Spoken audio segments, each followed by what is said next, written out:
From Tennessee, from the East to the West, we are talking Cowboys everything. And you just entered the Cowboy Zone. Hey, what's up, everybody? Welcome back to another week and another episode of the Cowboy Zone. This is Marcus Jones, the Bluff City Cowboys, coming to you live from Memphis, Tennessee. And this is Lambo with Cowboys, y'all, out of Johnson City, Tennessee, on the East. So we have a great episode for you guys today. It took us a while to put it together, but we finally got it done.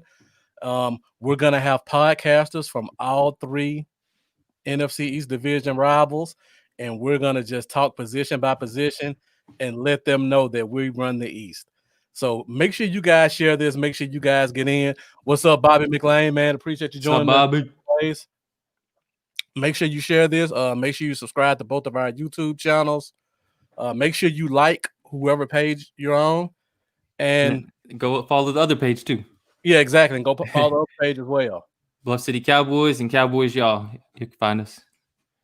So before we get into the NFC East talk, we're going to talk a little Cowboys because we had another week of training camp. And as usual, what's up, Jeff? Appreciate you joining. Jeff, I know you watch on my page, but make sure you go and subscribe to Lambo's page as well. What's up, Weston? What's up, Deshaun? So like I was saying, we're going to talk a little Cowboys talk first. So first question, before we just talk about specifics, Lambo, from what you've seen or heard, who's a player that's been standing out to you this week for the Cowboys in training camp? From what I've been coming across and seeing, some Trayvon Diggs. Trayvon Diggs, man, I'm hearing that he's going to be starting. Yeah. You know what's funny? I watch Hanging with the Boys. And what's up, Colonel Bill? Yeah, Colonel Bill, what's up, man? Appreciate you joining. If you guys don't watch Hanging with the Boys with Jesse Holly, Nate Newton, Shannon Gross, and Kurt Daniels, you guys are missing out. And what's up, joining? What's up, Anna? Nate Newton came on the air Monday, and he let it spill that Diggs has been running with the starters. Yeah. I don't think he was supposed to say that, but he did, and I love him for it. He don't care. Big nasty Nate. Yep. So, yeah, that was a little bombshell that he dropped. So, Diggs is actually looking really good. Lambo, you and I both said before training camp even started that we both thought Diggs would be the starter week one. We definitely did. Yeah, it's good to see that's kind of coming into play. Yeah, and then we're getting they're working in some Reggie Robinson at safety, which we said was a possibility months ago. Exactly. And speaking of that, when you talk about Reggie Robinson, you got to talk about the safety position in general. Yeah. And all the reports about Ha has not been looking very good in practice. It sounded like they're talking about Thompson possibly starting over him, which really don't sit well with me because I mean, I thought Ha was going to be a kind of an upgrade to our safety position. And then you're telling me that Thompson, who we got to see quite a bit of last year, is out playing Ha. Like, I don't know, man. Maybe Ha is just one of those dudes that ain't a complete baller in practice if he's just a gamer. I don't know. So in Thompson's defense, he did have a couple of years starting with the New York Giants, so he does have some starting experience. Yeah, but like you said, I didn't expect us to bring Ha in and him get beat out by that guy. Now, speaking of that, also some more safety talk. The whole Earl Thomas situation. So for the past week or so, Earl Thomas got cut from Baltimore, and there's been a lot of speculation about will he come here or won't he come here. I'm sure Spoony are blowing the chat line up in a minute talking about Earl Thomas. Now the reports are he's waiting to hear from some team before he signs with anybody else, and everybody's kind of connecting the dots that it might be us. What's your first thought on whether or not you think he signs here? I feel like there's people in the front office that want him and don't want him. Honestly, I feel like Jerry wants him. I feel like Jerry's like, no, I want to make the splashes. We've seen some splashes this offseason. I feel like they're in that win now. Let's make a splash. Let's do this thing. We got a talented roster. Let's try to put it over the top. Yeah. I feel like Jerry's got that mindset. And I feel like he really wants, personally, I feel like Jerry's really trying to do a better job listening to the coach this time with McCarthy. And I feel like McCarthy might be kind of like, still hesitant on it a little bit. Yeah, he's got a relationship with HaHa, and I think he might be kind of like wanting to kind of let it play out a little bit more, see what these guys we have got. So, but you have to remember they did clear that money with Tyrone for a reason, and I don't believe. I don't believe the whole we're saving it up for Dak's contract for next year. We just had to go ahead and get this out of the way ahead of time. That does not make sense to me. And sorry, guys, I keep looking down because I'm waiting to see if any of the podcast come in. So before we move away from safety, a couple of people have been in the chats. First of all, Jeff saying sign Thomas or Logan Ryan. And Logan Ryan's another name that's been kind of out there. He's a corner. I would like that. His agent put it out there that he wants to go to safety, and he sent some stats out. So if you had to choose between Thomas or Ryan, who would you choose? For me, that would kind of depend on the deal and the length of the deal that they're looking to do. If you're talking about if they're like, only interested in a little bit of a like kind of a guy to bridge over for a year or two, then I would like to see Thomas. But if they're down to, do like a 4-year deal or something, then I say give me Ryan. I mean, Thomas is 31, so you don't want a 4-year deal with him. Yeah, that's what I'm saying. But and Ryan, those stats, they were impressive when you compare him to Jamal Adams. They were. It was like if you didn't see their names, you'd select Ryan based off of his stats and not even know it. If you go stat for stat, HaHa compares to Earl Thomas. If you go look at his last year's stats. That's true. That's true too. So it's all about and Mendoza's been pushing this one for the past couple of days to a week. He really likes Tony Jefferson. Tony Jefferson, strong safety. What do you think about Jefferson as a player here? If that would be an option. To me, if we get a safety, I want a guy who can play free.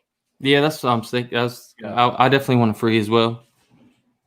I mean, that's been our biggest flaw, it seems like, too, is this someone that could cover that ground. Yeah. So let's say, for example, you got Jefferson, you got Thomas, and you got Logan Ryan, and they all want 1 year, $7.5 million deals. Which one would you want? I'm probably going to take Thomas just because he's had many years being arguably the best safety in the league. But I like what Elazar is saying about the versatility. Right. The fact he could play corner or safety, and it really that could really save you if injuries pile on throughout the year. Exactly. Now, speaking of versatility, we've been trying 2 guys at safety. Well, one guy has safety experience. The other guy, Reggie Robinson, is a rookie. And Jerry kind of hinted during post-draft that Robinson may get some looks at safety. And it looks like that's coming into fruition based on reports today. Do you think moving a guy like Worley or Robinson to safety kind of helps us stopgap the potential problems we could have? I do, but I just don't know I don't know how long before I feel like he would be ready. Yeah. I don't know if he'd be ready this year. Like, it's possible. We've seen guys. He was drafted in the 4th round. We've seen undrafted guys come in and make an impact year 1. So I guess I can't really say that, but he's definitely got the right build for it. He's 6'1", 205, and just so versatile. As we remember, he had a 89 overall draft score, which was the highest in the draft among all the cornerbacks in the draft. Yeah. And we got him in the 4th round. Bench press 22 pounds. He's strong, runs a 4.44, 36-inch vertical. So, he's versatile enough to do either. But yeah, I think I think it would take him a little bit to kind of get accustomed to everything. But I think he could be something special. He definitely checks all the boxes. That's for sure. Yeah. Okay, I see we got our first guest joining us. If you want to hop in and talk some Cowboys talk with us. Okay, before I Yeah, let him in, NFC East podcasters, man. let's move on to the defensive front seven. Now, there's been a lot of buzz that the two Utah guys, have really been making their presence felt, and that's Francis Bernard Yeah. and Bradley and I. And I'm so happy to hear that because I love both these players.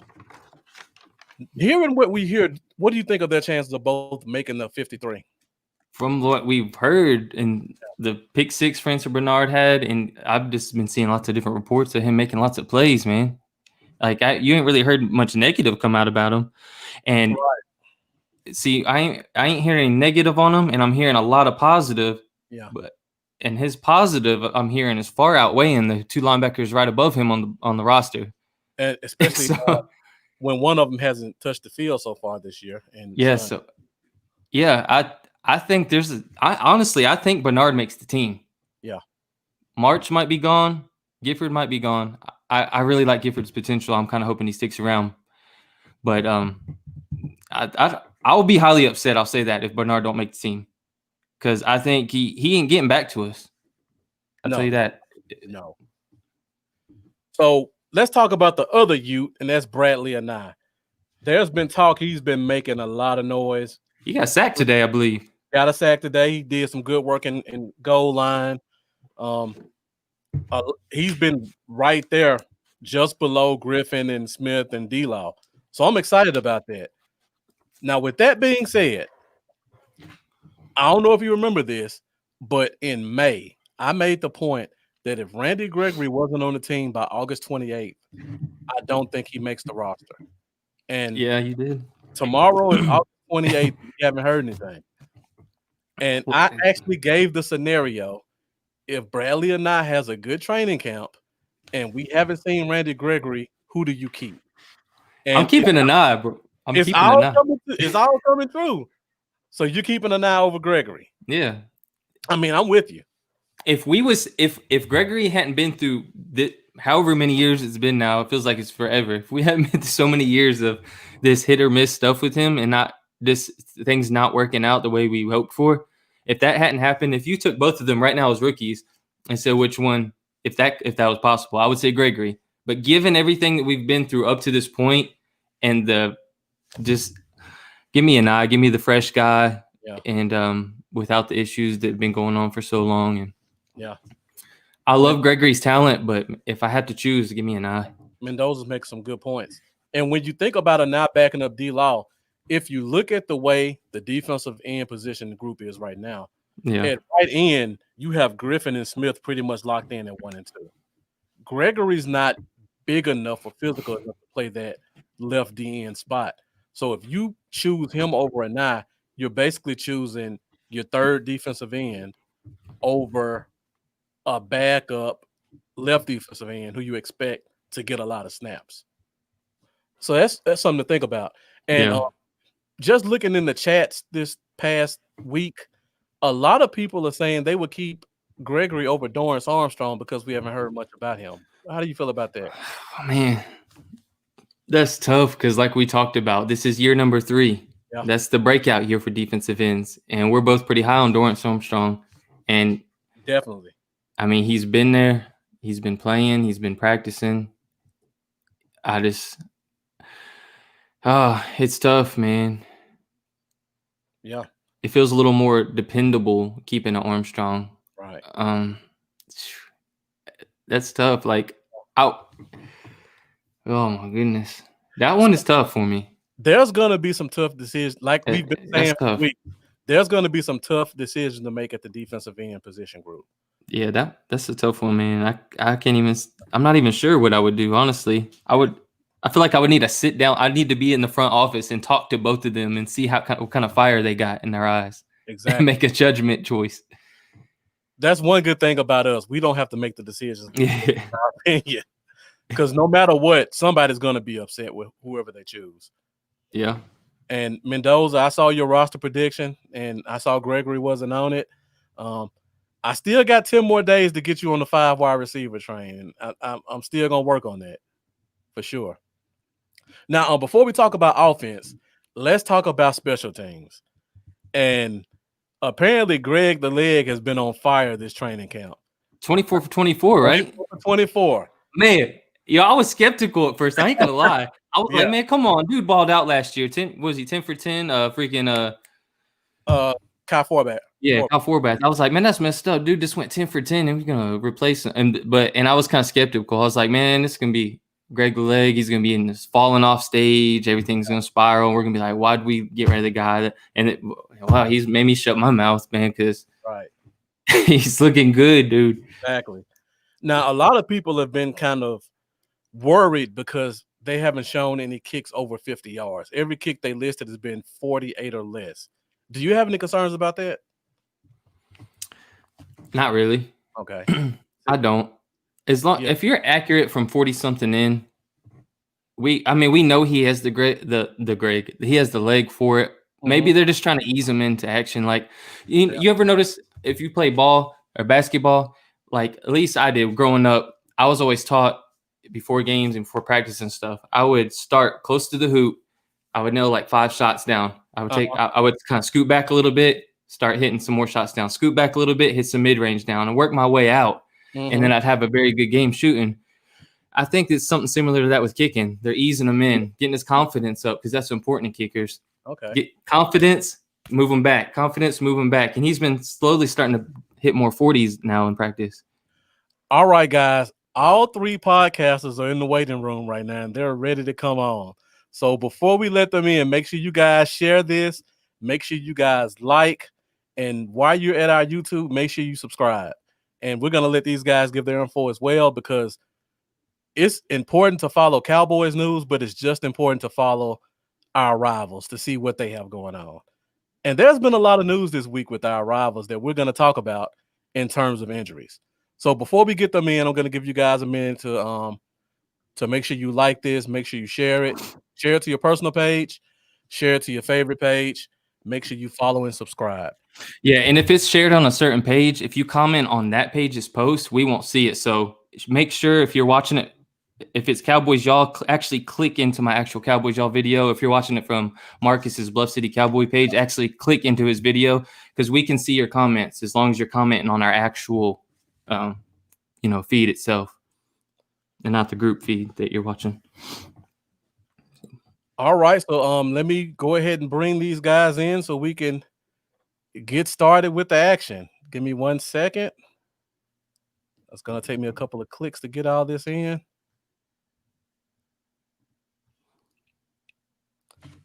So again, make sure you guys share this so we can get everybody in so we can all be a part of it.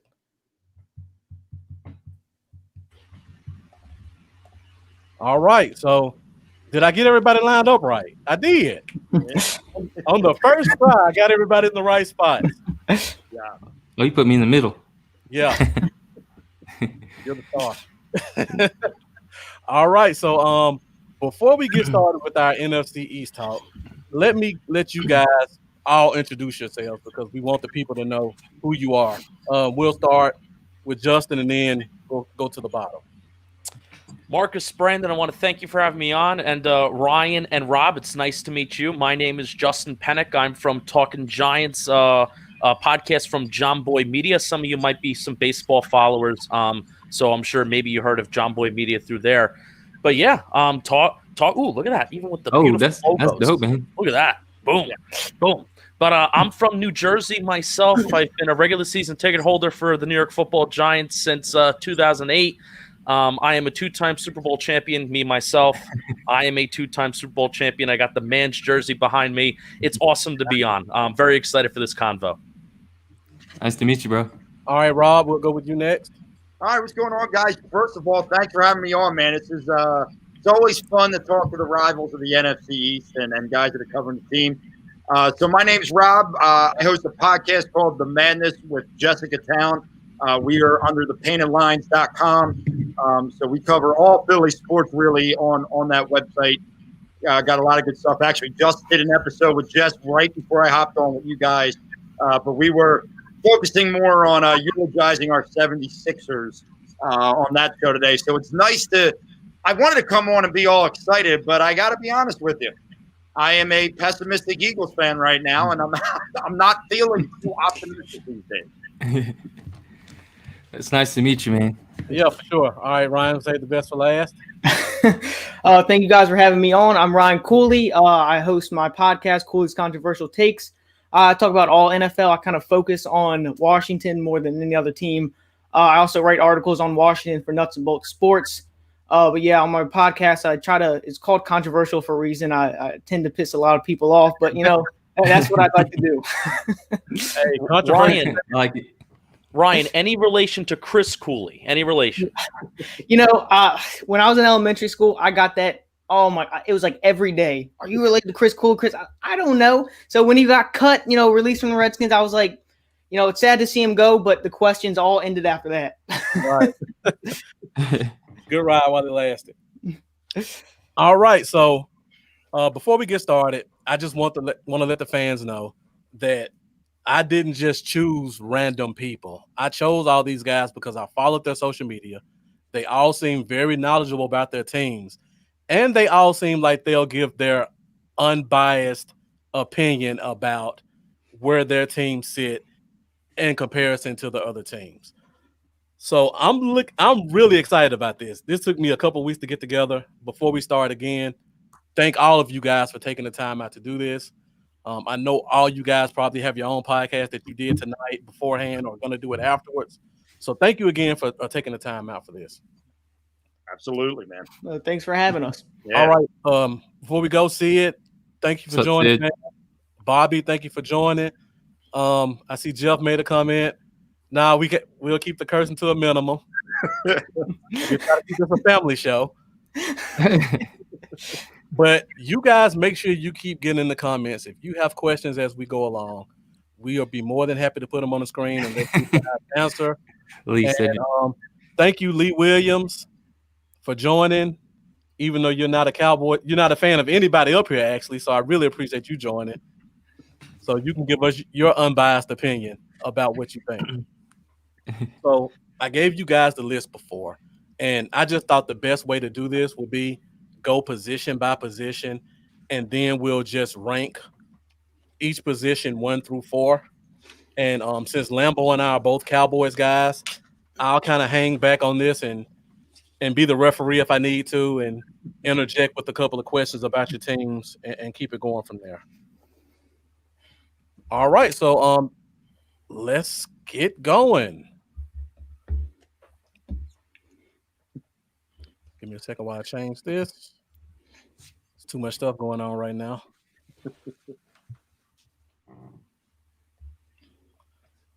All right. Boom. Okay. So we start off at the top with the coaches. I didn't list all the coaches. I listed the head coach, OC, DC, special teams coach. Now, if we go through this and I have something wrong, you guys let me know, because you know your teams a whole lot better than I do. We've actually done this exercise before, but we did it with a bunch of Cowboys guys. So I just wanted to make sure that I had the temperature of the division instead of just what we all thought. All right, so Lambo, we'll let you start off first. Rank them 1 through 4. Man, I don't even remember where I did on my rankings last time. That's good, because now we get a fresh look. It's tough because let's see.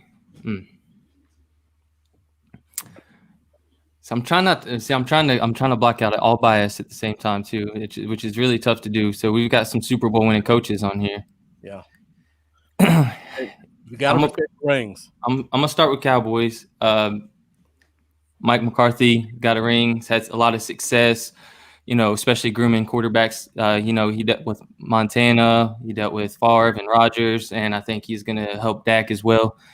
Kellen Moore is a little unproven. Last year was just his first year as offensive coordinator. But Mike Nolan's a former head coach. Bone Foss is one of the best special teams coaches in the entire NFL. So just all the experience they brought in, and multiple former head coaches with experience, including guys like Al Harris in the secondary, stuff like that. I'm just going to give them the slight edge. Number 2, I'm going to give it to the Eagles because I think Doug Peterson's just a great coach. And basically him alone kind of bumped him in a second for me. And then I had Washington at 3. Ron Rivera, very experienced coach. I like Del Rio as well. And then I had Giants at 4. And I'm gonna say, I'm curious to see what Joe Judge will do. And Jason Garrett is a good offensive coordinator. So as much as I disliked him, like many Cowboys fans, as a head coach, he was a pretty good offensive coordinator. So I'm not going to, try to hate on the guy because he's not on our team anymore. He's a great offensive coordinator. I think he'll do good in that position for you guys. All right, Justin, we'll go with you, and then we'll go down the line. All right. So first things first, I'm putting Doug Peterson and the Philadelphia Eagles up top. I love Doug Peterson. I love his offense. And Jim Schwartz, I'm actually somewhat surprised that Jim Schwartz hasn't landed on feet and found another head coaching job. So the fact that they have that good defense coordinator and that entire staff has the continuity. Because if you think about this, say one about the Philadelphia Eagles and you want about the injuries that are already happening just in camp. When you talk about Miles Sanders, when you talk about Dillard, say what you want of just the bad luck that they have. They're the only NFC team that thing with this pretty much same coaching staff and the continuity this year. That's so valuable. That continuity to have the same coaching staff 1 year to the next. It's so valuable. So Doug Peterson and that offense, having that offense, together, I think that's so strong. Next, I do have to say. Now, I have to say Washington staff. Now, I don't like Washington as – I'm sorry, Ryan, I'm going to be breaking your heart already, but I don't like Washington as a team, but I like that staff. I mean, Ron Rivera, he's a CEO. He's the leader, and I feel like that's what you really – in today's game, you really need that CEO, and I think he did a very good job with even Carolina team that didn't deserve to win a lot of games. Scott Turner, son of North Turner, has run pretty efficient offenses. Jack Del Rio, you got to like defense. I'm not a person that really cares about special teams. This is a personal thing where I could honestly really care less about special teams. Now, I'm going to say Cowboys 3 just because, again, if we're talking about proven coaches and if we're talking about any kind of continuity, I'm putting Cowboys 3. I do think it's criminal that Mike McCarthy did not pull out really anything out of Aaron Rodgers besides that one Super Bowl. The fact that you have his franchise and you have such a good franchise and you're able to really only pull off even just one Super Bowl appearance with arguably the greatest quarterback of all time. Criminal. I loved what Kellen Moore did in his first year as a primary play caller, but I'll get to New York Football Giants. Joe Judge, I'm going to say this one comment, fan, and then the rest will be unbiased. Joe Judge is the greatest coach in NFL history. He's great. All right. He hasn't coached the game. He hasn't coached a game. He hasn't done anything really as a coach besides just talk, and he's beating the crap out of players during practice, and he's making them run laps. For that reason alone, for all of the beautiful words that he said, I can hear that man talk all day. He's the greatest coach in NFL history. So, Joe, we'll see how his coaching style is. I can't really comment as to that and the game day decisions that he makes. I literally can't comment on it. We haven't seen it. Garrett, I love his ability as a offensive play caller when he was the primary play caller in Dallas. Ran a very efficient offense, low rush rate, high pass rate, actually, based off of opposite contrary opinion. He actually ran a pretty efficient passing offense. And Patrick Graham, very untalented last year in Miami, and we'll see what he can do in New York this year. Excited for his defense. So, Unfortunately, my boy 4. All right. I didn't care about special teams as much ever either until last year. Yeah. Marcus knows I think we were worse in the league last year as far as average and starting position stuff. Oh my god! I was about to say you don't care about special teams unless you were a Cowboy. Last year ruined us. Yeah. Oh my god! All right, Rob, how are you?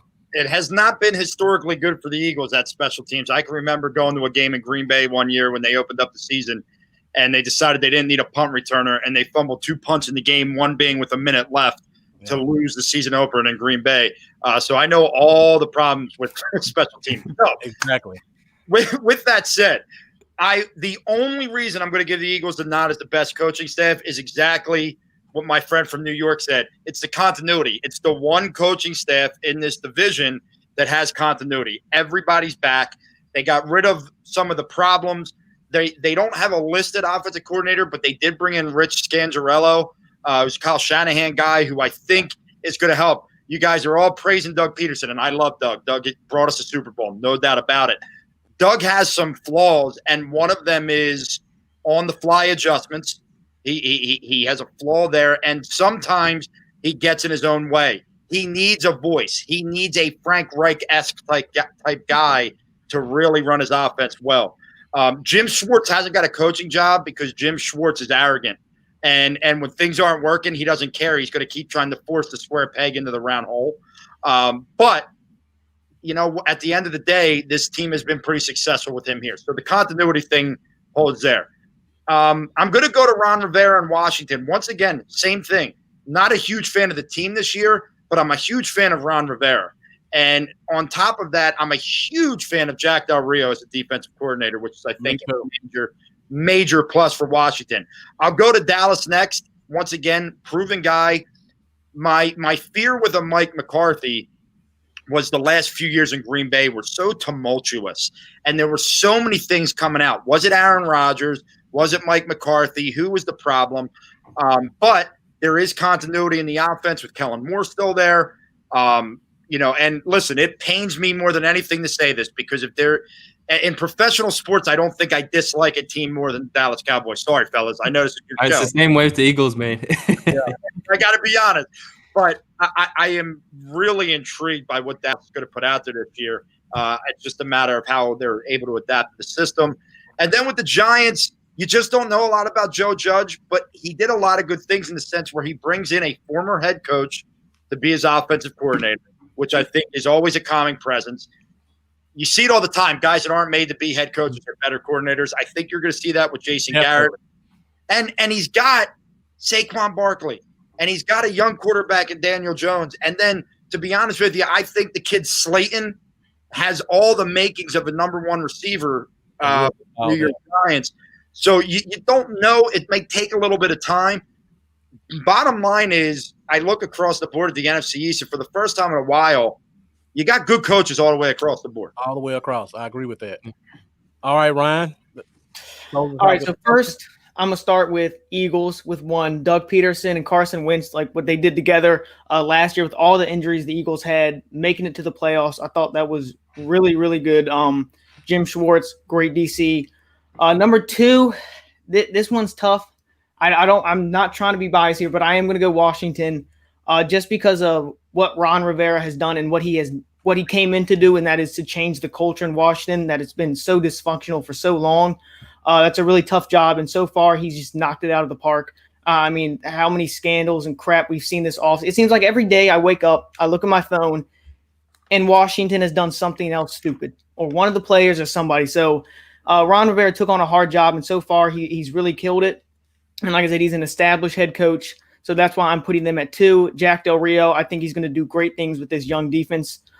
So Cowboys, I'm going to put at 3. Mike McCarthy, I was sort of a Mike McCarthy fan, and a lot of people bashed him because, you know, he did have Aaron Rodgers and he only got one Super Bowl. But, you know, I think Aaron Rodgers was a little tough to coach. You know, he's got that arrogance about him. So I don't think it was as easy as, you know, it's more than just talent, you know. So I felt a little bad for Mike McCarthy that he got a bad rap, but Kellen Moore, I like what I saw from him last year.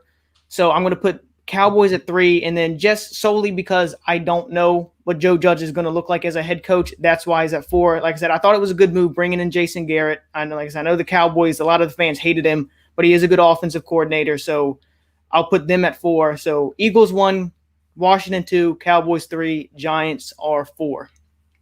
All right. Now let's move on to the quarterback position. I'll try to speed up as best I can.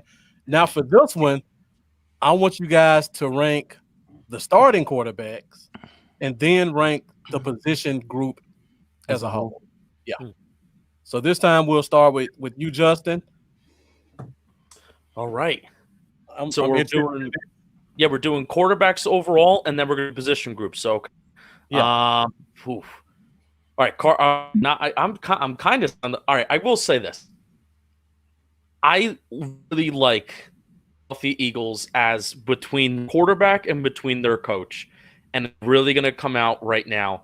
And I have to put Carson Wentz number 1, and because I'm a big fan of like positional value, I'm a big fan of analytics, I'm a big fan of efficient offenses, and when I think top tier quarterback play when he's healthy, and when they're on. There's really a top 5 combination of scheme, coach, and quarterback in the National Football League when everything's looking. Carson Wentz and Doug Peterson. So I put Carson Wentz number 1. I really do think that when he's on, like I said, top 5 quarterback in the National Football League. I'm Dak Prescott too. I think Dak Prescott would be a huge to see in those crunch time games, in those games where he's against team of 500. How is he going? The games that actually matter, because we saw an extremely efficient year from Dak Prescott last year, like good productive year statistically from Prescott this year, but we just need to see that extra step up. I'm putting Daniel Jones 3rd, but I'll tell you what, he's a lot closer to Dak Prescott than he is to Dwayne Haskins. Daniel Jones, if the fumbles can be reduced in terms of his EPA, which EPA is one of those like analytics, almost like ESPN QBR. ESPN QBR uses EPA. So Daniel Jones's EPA, when it comes to how much EPA he lost due to fumbles, it was the most drastic drop-off out of any quarterback in the National Football League when it comes to turnover. So when we talked to some this offseason, including Boone, which was Daniel Jones's quarterback coach, we talked to him offseason, and he talked about a presence in the pocket and fumbling issues is almost like a mindfulness issue. And it's not even like a specific build that they may run, but talking and being mindful of fumbling the football. Daniel Jones is one of those guys where I honestly do relate him to a Peyton Manning or an Eli Manning, where they're going to work harder than every single other person out there compared to their comp. I think that's one of the reasons why Daniel Jones did draft him over Dwayne Haskins, over a guy like Block, et cetera, because of his work ethic and because of the type of character that he is. So I think the sky's the limit for Daniel Jones, especially because of the talent. And I put Dwayne Haskins at 4. I just don't think he's very good. I'm sorry. I very, very against anti Dwayne Haskins. So if I had to go in terms of a group, Dak Prescott, Cowboys number 1 in terms of as a group. Eagles number 2, Giants number 3, Washington number 4. All right, Rob, let's go with you. All right, and then the group. Sounds good. Nationally, the debate for the last, it seems like forever, Carson Wentz versus Dak Prescott, right? You hear it all the time. It's almost to the point where I'm annoyed by it. Like, it bothers me at this point.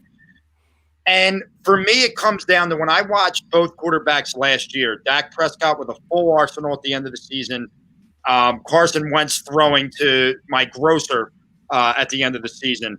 I watched Carson Wentz win games, not by lighting up a scoreboard, and I watched Dak kind of falter a little bit. And I think back to the game in Philly, the 14-9 game, how they only got 9 points, Dallas, with a prolific offense and all and a lot of that is Garrett, I will say. A lot of that could have been Garrett as well. But I'll give Carson Wentz a slight edge. I'm not like a lot of people in Philly who want to just totally discount Dak Prescott. I think Dak Prescott's a good quarterback. I think he needs to learn how to win. And I think that's something for all young. Carson Wentz needs to learn how to stay healthy. But, the injury-prone tag I hate. Yeah. Because if you think about his injuries, I mean, he got speared in the helmet by Jadeveon Clowney in the playoff game last year. He played all 16 in before that. The torn ACL was his knee just getting crunched. And then the back was because of that. I'm not ready to call this guy injury prone yet. I'll go to Dak second. Like I said, I think Dak has the tools. He's got the mobility. He's got the arm. He just needs to learn how to win. And I think that could come for him. And a guy like Mike McCarthy may be huge for him. From there, I go to Daniel Jones. I happen to really like Daniel Jones. I think the kid has a bright future, which worries me as a Philadelphia Eagles season ticket holder. But I do think the kid has a bright future. Now, will he all of a sudden take a huge leap this year? I don't know. But I think he definitely takes a leap. And when it comes to Dwayne Haskins, the kid just needs more time.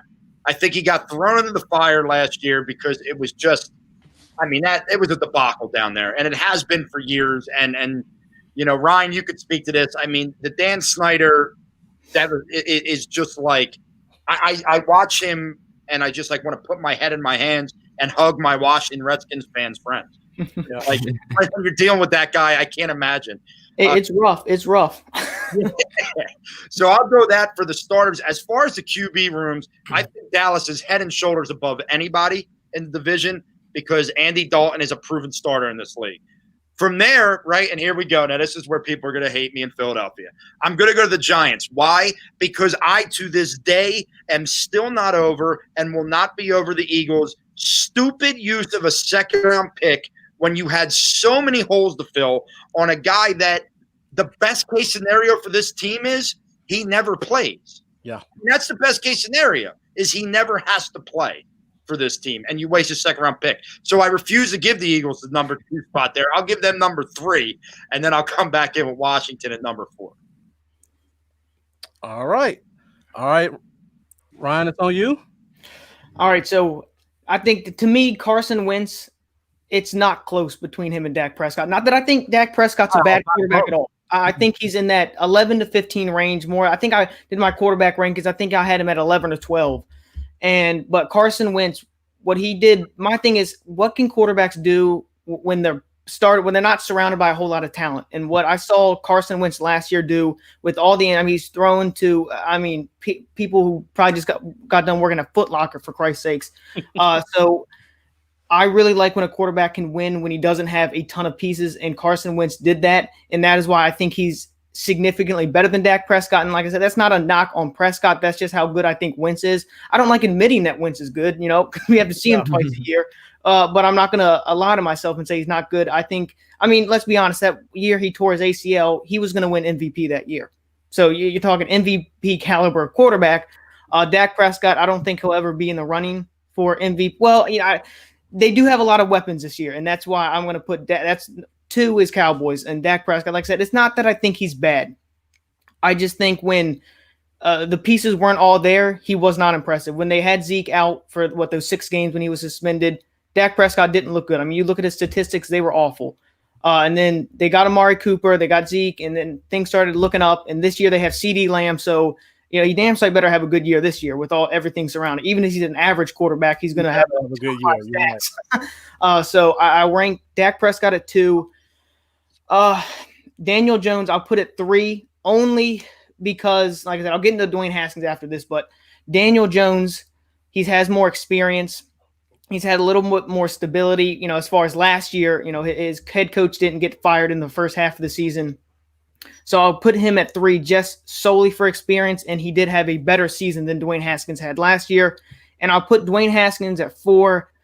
And this is the thing. I don't like when people say Haskins, he's awful, because I don't know why people can't realize the situation that he was in last year, and it was horrible. Jay Gruden, first of all, didn't want to draft him. Not that he didn't like Dwayne Haskins, but Jay Gruden knew he was on the hot seat. He knew he had to win the season, and he knew Dwayne Haskins was not ready for year 1. He was not going to be ready to play. So, they had Case Keenum.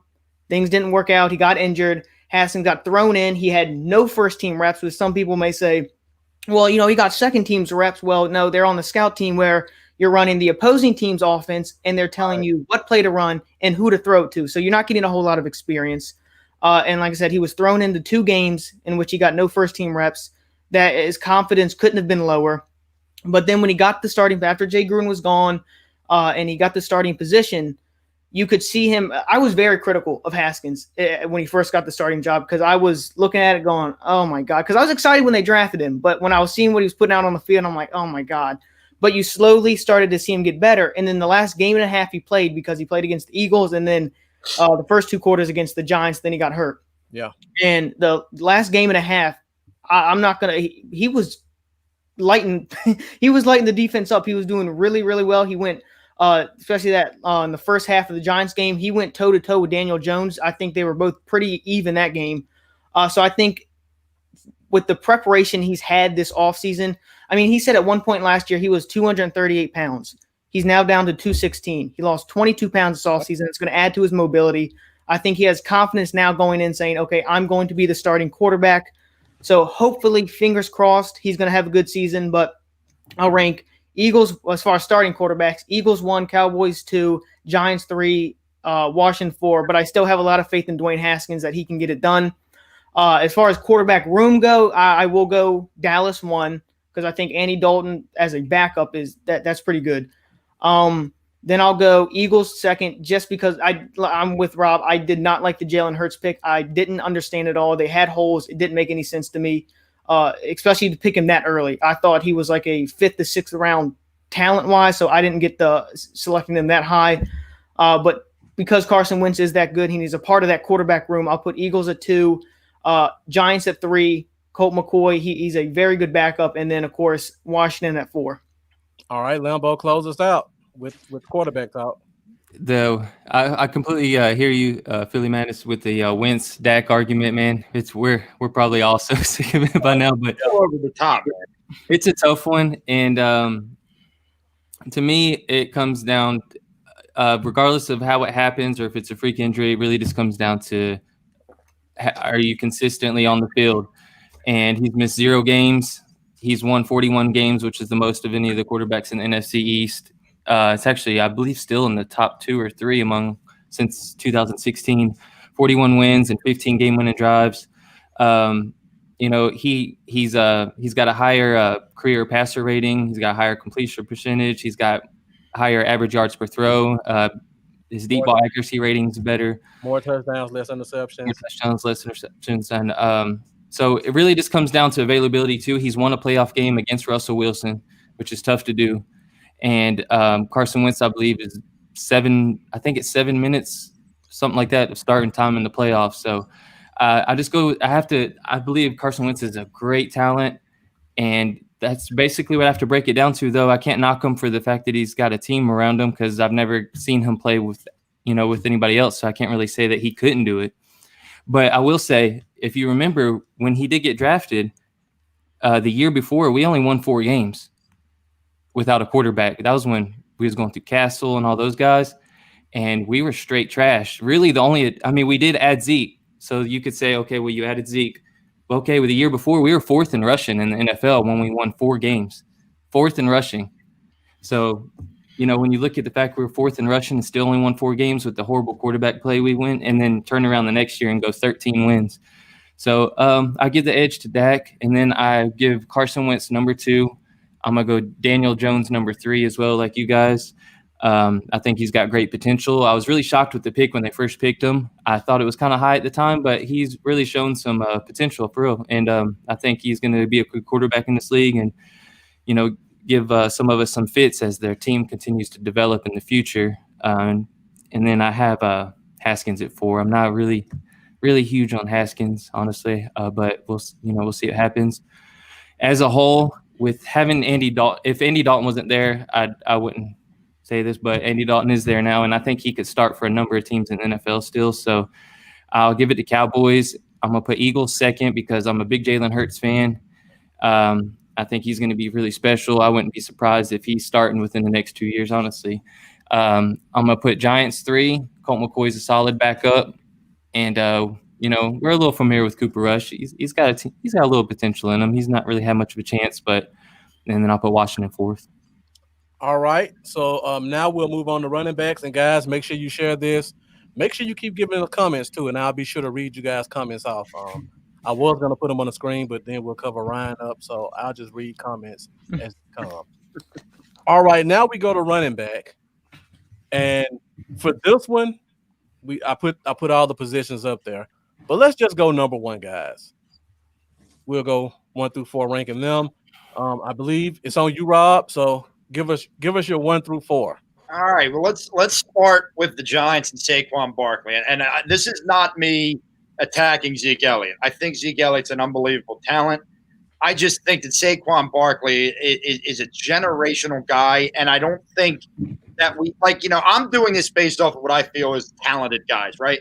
And I don't think we've seen all that Saquon Barkley can do, partially because I don't think he was used the proper way in the past couple of years. And I'm telling you right now, this kid, I watched him in college at Penn State.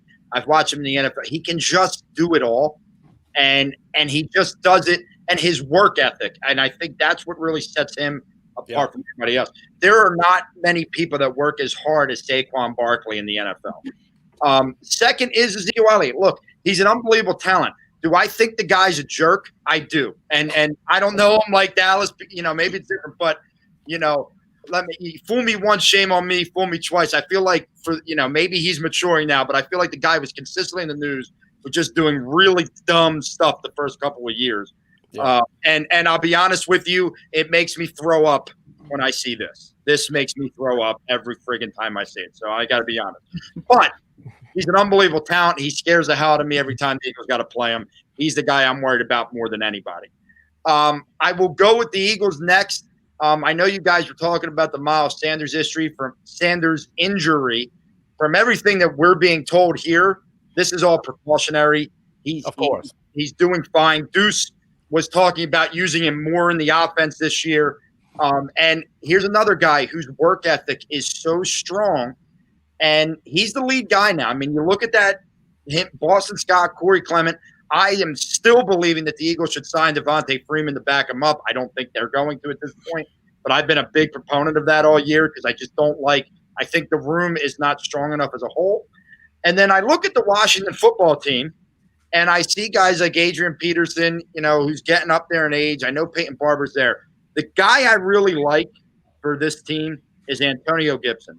I was going to ask a question about that too, yeah, and I would not be surprised as this season goes along if he keeps moving up the depth chart and becomes listen, losing Darius Geist the way they did hurts because I know they had a lot of high hopes. Kudos for Ron Rivera for holding guys accountable down there in Washington, something they're not used to. But watch out for this Antonio Gibson kid because I think he could be really special for this team. I just picked him up in fantasy because I think that 4 or 5 games into the season, he's going to be a starter there. I really do. This weekend, and I'm planning on going after him in late rounds because I agree with you. Who's the handcuff in Philly? Boston. Right now, it's Boston Scott. Okay. My issue there is your handcuff is a guy that really is a one-trick pony. He's not going to be your in-between tackles guy. Corey Clement, I don't know if he could be helped. They're going to do a committee, but I think you're going to see Miles Sanders really get the lion's share of the touches this year. Rob, did you put Washington at 3 or 4? I don't know if I missed it or not. I put Washington at 4. Washington comes in at 4. And the Eagles at 3, right? And the Eagles at 3, yes. All right. Ryan, before we go to you, I have a question. I watched a lot of Antonio Gibson because I'm from Memphis and I've watched them religiously for the past 5 years. Is Gibson going to play running back, or is there any chance that he plays some slot receiver? I think he's going to be all over the place. That's what I think, because I think Peterson is probably going to, at week 1, he's going to be the starter. Bryce Love has had a very good camp. Right now, he's the number 2 running back. I love Bryce. Like I said, Gibson, when they drafted, I was kind of surprised they called him as a running back, especially since I thought they needed wide receivers. And Gibson had more receptions than carries last year at Memphis. He averaged, I think it was 11.2 yards per carry, and then it was like 19-point-something yards per reception. Ridiculous. But I like him more as a receiver. I think they're going to use him all over the place. Me too. But I don't think he'll be like the first and second down back. I think he'll be used everywhere. Okay. All right. So now let's go into your 1 through 4 rank, and I just want to get that out there. Mm-hmm. I'll put Barkley 1, like Rob said. His work ethic, his character, that's what puts him above Zeke. Not that I think Zeke's bad by any means, but Barkley, I think talent-wise, he just edges out Zeke. But when you add the characteristic or his character and his work ethic, that puts him definitely above Zeke. And then, of course, Zeke would be 2. He's going to be a most likely future Hall of Fame running back, but he's had those character issues where Cowboys fans are probably just hitting their head of all the stupid things he's done. And you also, I don't like knocking people for being in good situations, but Dallas has had good offensive line since he's been there. So that's been a part of it. So I'll put Zeke 2, and then I really, really like Miles Sanders. I like what partially because I picked him up later in the year in fantasy, and he really killed it for me, helped me get to a championship. So really killed it for me there. But I think he's really special. I think he's got a chance to be really, really good in this league. And I like that he looks like he's going to be the guy in Philadelphia. He's going to be the lead dog in the backfield. And then, of course, I have to put Washington. It seems like I'm doing this a lot. Washington last. This is going to be, I think, the way I think it's going to go is Peterson's going to start. And then Bryce Love will eventually start getting more and more carries.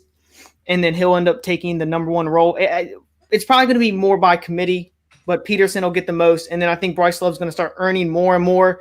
And like I said earlier, with Gibson, I think he's going to be used all over the field, the third down back. Also, it's not on here, but they also have J.D. Mckissick, and he's another receiver, which he's played a lot of he's kind of got a similar skill set to Gibson, as he's, I think, a really good receiver, and he's actually played receiver a lot more than I think running back. So it was kind of weird that they had like the two same skill sets there. But yeah, I'll rank Washington at 4 because, I mean, Peterson's up there in age, bless his soul. I mean, he said he wants to play like another 5 more years. I don't know if that's going to be realistic. But Darius Geis getting cut, that definitely hurt. Really like pissed me off when I saw what he did. You know, just really disgraceful, and it made me like sad that I used to root for him, and I was really high when they drafted him. I loved it. And I was like, oh my god, yes. You just said I could just sit there and watch his highlights. 3 hours a day. It was just great. But losing him, it really was a hit. But I think we have so many that could step up that it's not that big of a deal. All right, Lambo, you don't mind if I take this one, do you? Nah, yeah, I was gonna say, go ahead. Plus, you're in Memphis, and Pollard's our Memphis boy. Well, you won't want to hear what I got to say about Pollard. Most people don't like it. 5.5 yards per carry. Come on. Before I rank them, I'm only going off college. Pollard did average 5 yards carries last year. But if I look at college to college, Gibson was a better player than Tony in Memphis. Yeah. Gibson was like all world. Like all the stats that Ryan gave, 11 yards a carry and 19 yards a catch, insane. So got to give credit what credit is due right there. Mm-hmm. Now, when you come to ranking these guys, I just have to put Zeke first. And it's for 2 reasons. Number one, I know you guys talk about the offensive line and all the weapons, but Zeke has been a consistently great 85, 90-yard a carry guy. And no matter how good your talent is, to be a running back and to be that consistently good, you have to get credit for that. And secondly, Zeke is the better all-around running back to me. He can get you the tough yardage. He can hit the home run. He's an amazing blocker, and he's a 45 to 50 catch a year receiver. So when you look at those things, to me, he's hands down number one. And that's not taking anything from Barkley because he's an amazing talent. But when I compare Zeke to Barkley, I go back to an old argument I used to make when it came to Maurice Jones-Drew versus a Reggie Bush. Reggie Bush was the flash guy. Mm-hmm. He could break it for a home run, but he's going to have a lot of negative plays and 0-yard plays. And a guy like a Zeke or Jones-Drew is going to consistently always go forward, whether it be 3-4 yards or breaking outside for 10. Marcus, that's a great point. I think I have a stat that I'm going to dunk on that point, but I'm going to let you finish first. I'm just getting you ready. All right. Have numbers. keep going. Keep going. I'm a numbers guy, so I like that. So that's Zeke 1. Barkley's number 2. Amazing young talent. 3, I put Miles Sanders. I love his versatility. He's going to probably be a 800-900 rushing, 500 receiving guy every year in, year out, as long as he stays healthy. Peterson's a little long in the tooth. I'll have to put him at 4. But I will say this. I wouldn't put them at 4 in terms of the position as a whole because I like all of their running backs. I would probably put them 3 behind in front of the Eagles if we did the whole group. So I don't want to just completely bash Washington. I love their group, but ones to ones, they got to go at the bottom. All right, Justin, it's on you. All right, so Marcus, you'd be more correct with your point of, Ezekiel Elliott is getting 3, 4, 5, 6 yards consistently, and Saquon Barkley is relying on the run. You absolutely hit that point on that. I actually wrote a pretty in-depth blog this summer on TalkingGiants.com looking at 2 different metrics. One's on Football Outsiders, there's on NFL Next Gen Stats. The one stat on the NFL Next Gen Stats is rush yards over expected.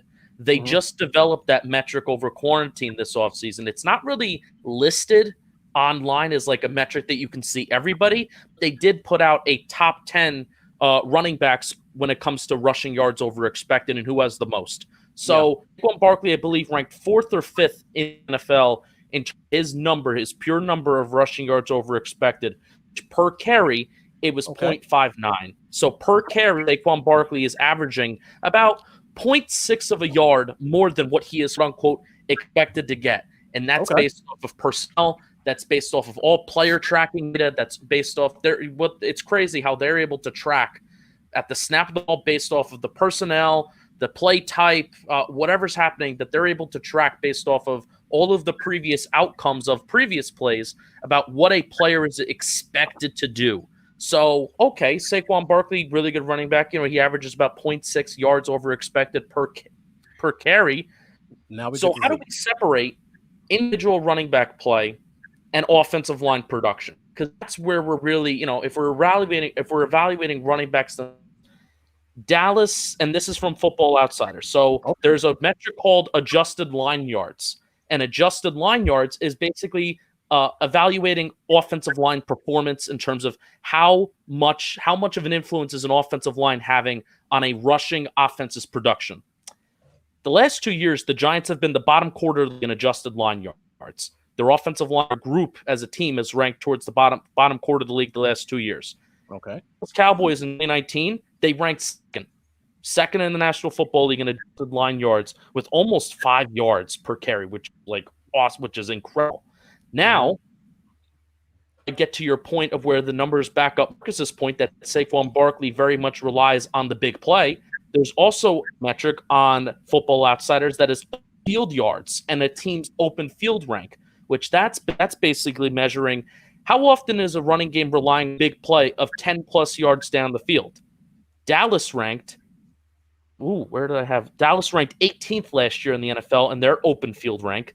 And Saquon Barkley, despite a high ankle sprain, struggling with that for most of the year, he and the defense ranked 8th last year, and in 2018, they ranked 1st. So if I'm evaluating running back play, I'm not just evaluating their ability to, and I'm talking about individual running back play. I'm not talking about a rushing offense, because a rushing offense performance and running back play, I feel, are kind of different things. If I'm evaluating running play, I'm looking at, what are they doing to separate themselves from the good or bad offensive play that's in front of them? And I think Saquon Barkley has done that his first 2 years. Ezekiel Elliott has, compared to Ezekiel Elliott, which I'm not going to fault him. He's had a great offensive line. I wish the Giants had a great offensive line. But my whole point is that because of how bad the line has been in front of Barkley, what he's been able to do, especially getting those big plays, even on a high ankle sprain, very, very impressive. So obviously, I'll put Barkley. I even like the addition of Dion Lewis, the ability to get possibly both of those guys on the field at the same time. 2 pass catchers, 2 lethal pass catchers. I like that. I am going to go a little hot takey because I think we've been pretty much on the nose with our rankings.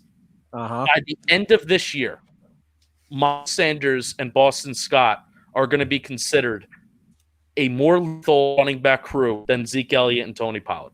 And Tony Pollard. I'm on a big, at least Miles Sanders like himself. I'm on a big Miles Sanders train. I just got away with drafting him in the second round of a fantasy draft was just in. I really seem like I'm an Eagles fan. Really have right now. It's how glowingly. How glowingly I'm talking about the Eagles. I have to really check myself here, but I think Miles Sanders is really going to separate himself. The fact that he had such a limited snap count his rookie year, and he put the production that he did, and the fact that the Eagles didn't bring in any competition this off. Rob, you were talking about them bringing in Devonta Freeman. You hope as an Eagles fan, it's because it's how confident they are in Miles Sanders. Yeah. So then I'm going to go Zeke and Tony Pollard third. Again, it's relying on that good offensive line, which isn't a bad thing. I'm not going to fault for relying on good offensive line. And I was watching Patrick Graham Miami Dolphins tape last year, and I was watching them play the Washington Football Club. And AP is so good. AP is so good. Sure, he's not as explosive as he was. He's not as quick or fast as he was. But is he just a smart, tough running back still? And I believe when he says that he can play, maybe 5 years is a stretch, but 2 more years. Give AP 2 more years, old jacket on him. He is still so good. And I do love his backfield as a whole. So even though they may be 4th, I love that crew of running backs. But he has to be the bell cow to be productive. He can't share carries. That's his only flaw. Mm-hmm. All right. So I'm curious, real quick. Do you know? I don't know, so I'm not sure, but I'm curious what the yards after contact were for Zeke and Barkley, because I don't know what it was last year, but I know Zeke's first 3 seasons he was first in the entire NFL in yards after contact, so he was breaking a lot of tackles. But I am curious between those two. I didn't know if you happen to have that in front of you. Yeah, this is easily just on Pro Football Reference, so I can get yards after I thought it was on Pro Football. No, it's not. So I do not have that. That is actually a good thing, and I may pick up on that. I may make a tweet. I may make a tweet about that for you. All right. So we move on to the next position, and another position I'm really interested to hear what you guys have to say. I mean, we all know who number 1 is going to be, and that's tight end position. But I'm interested to see where we go with 2, 3, and 4. Yeah. So I believe Ryan, it's on you. I'll go ahead and mark Eagles for 1, and Eagles definitely 1. I'm gonna be. It's gonna be. I don't know. Does Rob? Do you know if what they're gonna do with Ertz after Goddard? They sign him because don't they want to sign him Ertz to a long? Well, I don't know, longer, but a couple more years. Yeah. So the reports right now are they've actually reopened contract negotiations after watching Kittle and Kelsey get their contracts. And that's within the last couple of days. I know there's a lot of talk about, they might move on from Ertz, but their offense right now especially is predicated on the 2 tight ends. So this idea that they're willing to move on, I don't necessarily buy it. I just think that what happens is people want to fill holes elsewhere, and they look at Zach Ertz as their best trade chip, so they throw him in as the idea of him being traded. But in my opinion, I think Zach Ertz, not only from what he does on the field, but in the community, he's like a Philadelphia guy now. I'd be shocked if they let him walk. Yeah. I just didn't know what they were going to do with him after, because Goddard he shows a lot of promise. So if you add him and Ertz, good God, that's not fair. Yeah. But they're definitely going to be 1. Giants, I will put 2 if Evan Ingram can stay healthy. Yes. But that's the big if. If he can, I mean, he's a very, very good tight end. He was one I had on fantasy last year, and he was just a pain because I never knew when he was going to play. So that was a pain. But, yeah, I'll put them at 2 if he can stay healthy. Here's fantasy advice. If you want to own Evan Ingram this year, if he falls to you in the trade him after the first 4 weeks. There you go. I say he was killing it the first few weeks. I was like, I got my number 1 tight end right there. Get a king's ransom after the first 4 weeks because he has the screw in his foot. I'm telling, he's probably going to get hurt. It's bad when guys still have screws in there.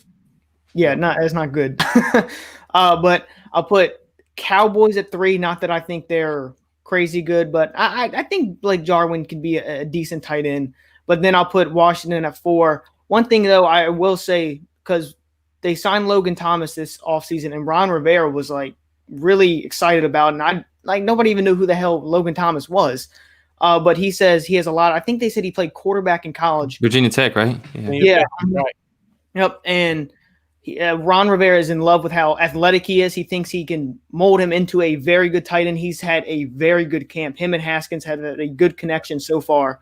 And then you got old Jeremy Sprinkle, who's the blocking tight end. And then we had to throw him into the receiving end last year after everybody got hurt, Vernon Davis and everybody, which people banged on him saying, Jeremy Sprinkle sucks. And I'm like, well, guys, he's a blocking tight end. He was never drafted to be out there catching passes, even though I didn't think he did a horrible job of it. But then you got also Marcus Ball, who's not on here. I don't even know who the hell he was, but apparently he's been having a good camp. So I think it's going to be Logan Thomas as the number 1 tight end, and then Jeremy Sprinkle as that number 2 blocking tight end, and then Marcus Ball as the number 3. Again, it's with the athleticism of Marcus Ball. That's why Rivera really likes him. Yeah. So, and then Thaddeus Moss, of course, he went on IR. They put him on waivers. Nobody claimed him, so he's on IR. He's pretty much done for the year. But yeah, I'll put Eagles 1, Giants 2, Cowboys 3, and then once again Washington dead last. All right. Before we move on to Lambeau, let me welcome in Teflon Breed. Appreciate you joining us, man. Keep giving the comments. I'll try to get them up there as soon as I can. Jack Meeker. I hear him with that comment he made. Yeah, I was actually going to put that up. Justin Ells, my boy. Appreciate you joining us. I got to block your face for a minute, Ryan, because I like Jack's comment about we having flashbacks of Emmett versus Barry all over again. I didn't want to go there. That's why I went with the Jones-Drew versus Reggie Bush. Before we move on to you, Lambo, Ryan, I got a question for you. Yep. What happened with Thaddeus Moss? Why did he get cut before camp was over? Injury. And plus he was very much overhyped in the draft. People, he's Randy Moss's son, so that got a lot of attention. He played for LSU, so they saw him in the national championship. Honestly, if he was like no injuries at all, he still probably would have gotten picked, I believe, in the 4th or 5th round. Mm-hmm. But then the injury just kicked him out, and then I don't think he's had any time to practice so far training camp, so they just decided cut him. And but nobody claimed him, so we got him on IR. But Thaddeus Moss, it was more of the media hype that he was Randy Moss's son than actual like talent and potential. Not that I think he's bad, and I think he does have potential, but it just wasn't there, and it was just more the media hype, I think. All right, Lambo, again, we know who won is, so just give us 2 through 4. and we'll leave it to Eagles Rob to give us his glory. No, man, I had Sprinkle at 1. Okay. No, I'm just playing. I'm just playing. No, Zach Ertz, obviously. I'd probably give them 1 and 2 if you let me count their backup. I like Goddard a lot. So I think he's that good and could be that good if he had the chance to start. Yeah, Eagles won. It might be a little bit of bias, but I'm gonna put Jarwin too. I'm kind of like if you follow the fantasy footballers, I'm that guy that's on the Jarwin hype train this year. Like I've been picking him in every draft, and because I just think he's gonna eat. I think Jason Witten really, like he did with previous tight ends, held a lot of. I love him, but he held a lot of guys back. You don't really nobody really gets on the field when you got Witten on the field, so he kind of keeps it that way. So when Jarwin was given the chance, we seen what he did against the Giants that one game with 119 yards, 3 touchdowns. He's just when given the chance, he's been a threat and shown the potential. I think he's going to put it together this year, and it's going to be wonderful. And then I'm having Ingram, a speck right behind him, and then I'll put Sprinkle 4th. As a whole, Eagles, Giants, and then Cowboys.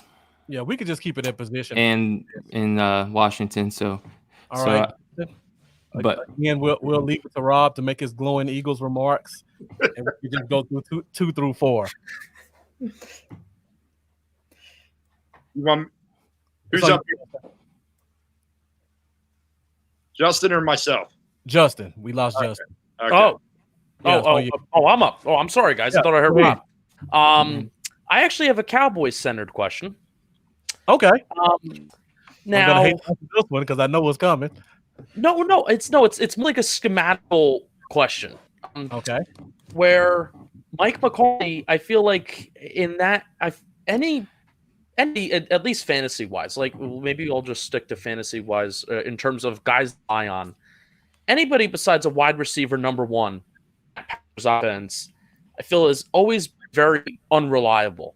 So Mike McCarthy's tight ends historically have not been very, very effective. And that's not really somebody that's been like a centerpiece or a highlight of an offense. So Mike McCarthy now coming over to head coach of the Dallas Cowboys. So is it one of those things? Obviously, Kellen Moore, I think he's still going to be calling the plays for you guys. Mm-hmm. Is it one of those things where, as Cowboys fans, saying that Dak Prescott, we know that he likes to go to the tight end. Like I think, even though it's a different offense, I think Daniel Jones always likes to go to his tight ends. So I know that as a quarterback, he's going to check on the tight ends more likely than he's going to check to running backs. So is the utilization of Blake Jarwin going to be because Dak Prescott really likes to go to the tight ends? Or is that going to be maybe a Kellen Moore thing, Mike McCarthy thing? How are we feeling about our utilization of a tight end this year? Because that's something that I'm really curious about. For me, it's like, I think from what Mike McCarthy was saying, Kellen Moore's offense was pretty much going to stay in place. They're just going to change a lot of the terminology and stuff. Mm-hmm. But also in camp, at least so far in camp, Jarwin has been one of the main talks of camp. He's just been completely lighting it up, and Dak's just been, he's been hitting him all over the place. So that might be hyping me up a little bit, and I'm letting it kind of hype me up. What do you think, Marcus? For me, I think we have so many weapons that Blake Jarwin is going to be just a big play guy. Yeah. I don't see him being 5, 6, 7 catch guy. I think he's going to give you that one play for 25 yards, 30 yards, and then he may disappear the rest of the game. 3 catches, 80 yards, touchdown. I can see kind of games. I can see catches 50 yards or so for me. I just think he's going to make one big play, and then for 2 or 3 plays, he's just going to be a check down guy. So the Y option is the Y option out of here for Blake Jarwin. That I don't know. That I'm curious to know. Thing, and I'm interested to see how you guys do that with the Giants. Mm-hmm. Yeah, I was watching so many videos this offseason because I really wanted to figure out, because obviously if you play Madden, you know what the option is. Like you run a slant play on the left side, the slot wide receiver is doing a square into the sideline, and then your outside receiver is running a streak. That's the play in Madden. And your tight end is running an option, whether he's running a button hook or he's going to run to the outside. That's the play that I'm thinking of in Madden. If you play it, you probably know it, but it's so much more complicated than that. It is so much more intricate. It is such a nuanced. It's a beautiful play. Hearing the way that Jason Garrett talked about it at Witten's retirement speech, Jason Garrett was crying over Jason Witten talking about that why, and I'm like, this is he made a career out of it. yeah, he made a Hall of Fame career out of it, and it was bizarre. I think I actually love having an offensive coordinator that cries over his plays. I'm going to be honest. So Justin, are you thinking the clapping though? The clapping will piss you off at times. Justin, are you thinking about taking Dallas at 2? I am. I actually am. Yeah, because I don't believe Evan Ingram can stay healthy. Evan Ingram is one of the guys on my list this year for this Giants team that I pretty much have no expectation, because if I hype myself up, I know I'm going to be disappointed. If he does produce for even a half a season, I'm going to be pleasantly surprised. I will be rooting for him 100%. He's one of those guys where he can be a top 5 tight end for Football League. Caden Smith, I like him as a backup, but if we're comparing it to the rest of the division, Eagles 1, Dallas 2, and this is implying that Ingram can stay healthy. It's 3, and then Washington 4. Okay.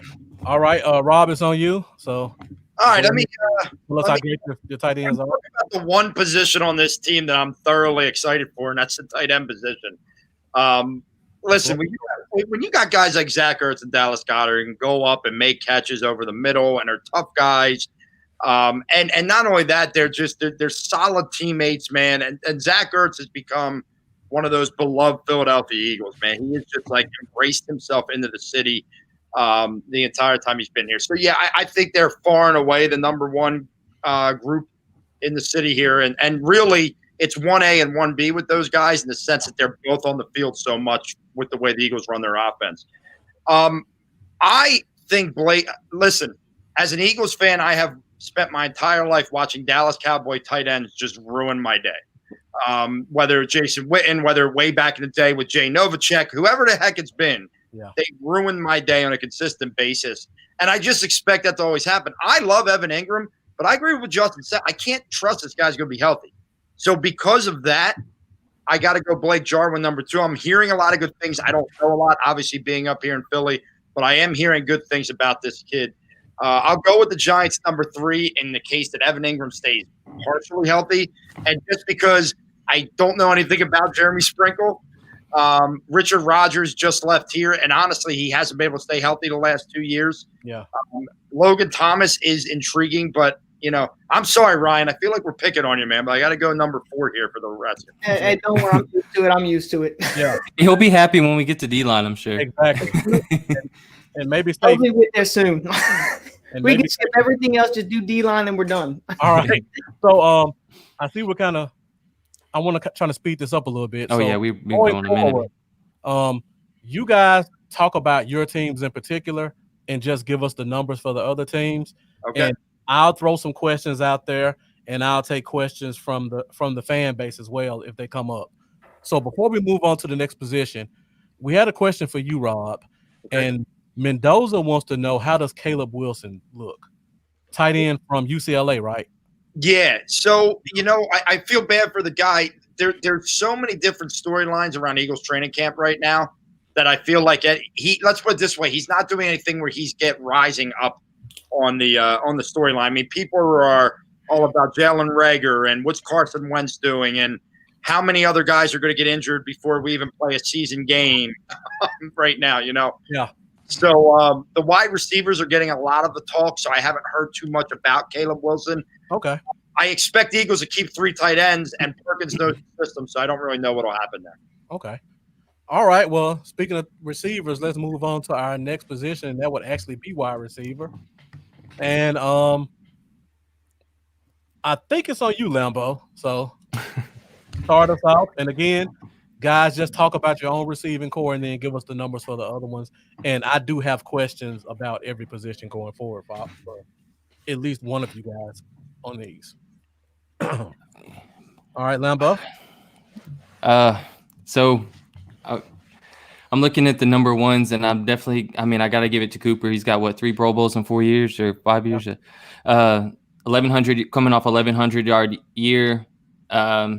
Just Alshon Jeffrey struggled with injuries. Terry McLaurin, I think, is going to have a good year. I do think he's a good talent.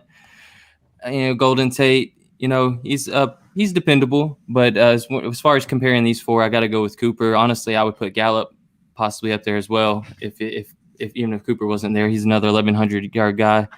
So I'm gonna go Cooper as a whole. I got to go Cowboys. I mean, you got 2 1,100-yard receivers coming back. You got CeeDee Lamb, who some think was the best wide receiver in the draft. It's arguable. Rob, we don't get still for us when we get you. Oh, you have no idea how angry I'm about that. Hey, at least you admit you're angry, because I got a bunch of friends that are like, "Oh, we never wanted him." I'm like, "You are lying, man. You wanted him." They're being idiots. They're dumb. We wanted CeeDee Lamb. If it was us in the reverse situation, I would have been punching the freaking wall. I mean, Who do you have at 2, Lambo? Obviously the position group, I got to put them just because of depth, even not knowing who our 4 and 5 is. 2, I have the Eagles. Okay. Honestly, I have the Eagles. If Jeffrey stays healthy and Jackson stays healthy, those guys are great talents. And it's not CeeDee Lamb, but I do like Jalen Reagor. I think he's going to make an impact. I picked him up in my fantasy league also. I think let's just try to keep it with the numbers and not go through all the players. All the players, yeah. So Cowboys, Eagles, and then I'm going to go with Washington because I'm really big on Terry McLaurin, and I'm going to put Giants last. Okay, that's interesting. All right, Justin, it's on you. All right, so I'll go through some of my guys quickly. Now, Giants really don't have a number 1 receiver. But Golden Tate, Sterling Shepard, Darius Slayton, they all are going to serve very valuable roles in 2020. Golden Tate is going to be like the Swiss knife. He's going to be the yak guy. He's going to maybe catch a screen on one play, be expected to get those yards after the catch, and he's going to break some tackles. And then another play, he'll be catching a slant, he'll be catching an out route, something along those lines. He's going to primarily probably be slot guy. Him and Shepard will be alternating between the slot guy and the outside guy. Sterling Shepard, if he's healthy, another guy, if he's healthy, he's going to finish the season with the most catches. He was on pace for 91 catches last year. I honestly do see a scenario where he's catching over 100 balls. And this, I've pro Sterling Shepard tour whole tirade this offseason on Twitter. He can catch it between 85 to 100 balls. Darius Slayton, he was the first wide receiver to average around 50 yards per reception since Hakeem Dixon 2013 when he averaged 15.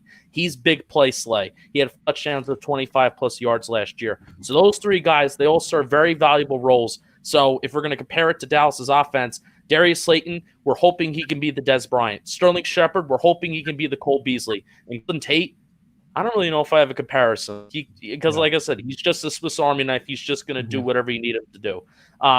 So those 3 guys are going to be very valuable. So if I had to rank all the divisions between 1 to 4, obviously Dallas's depth, you got to love 1.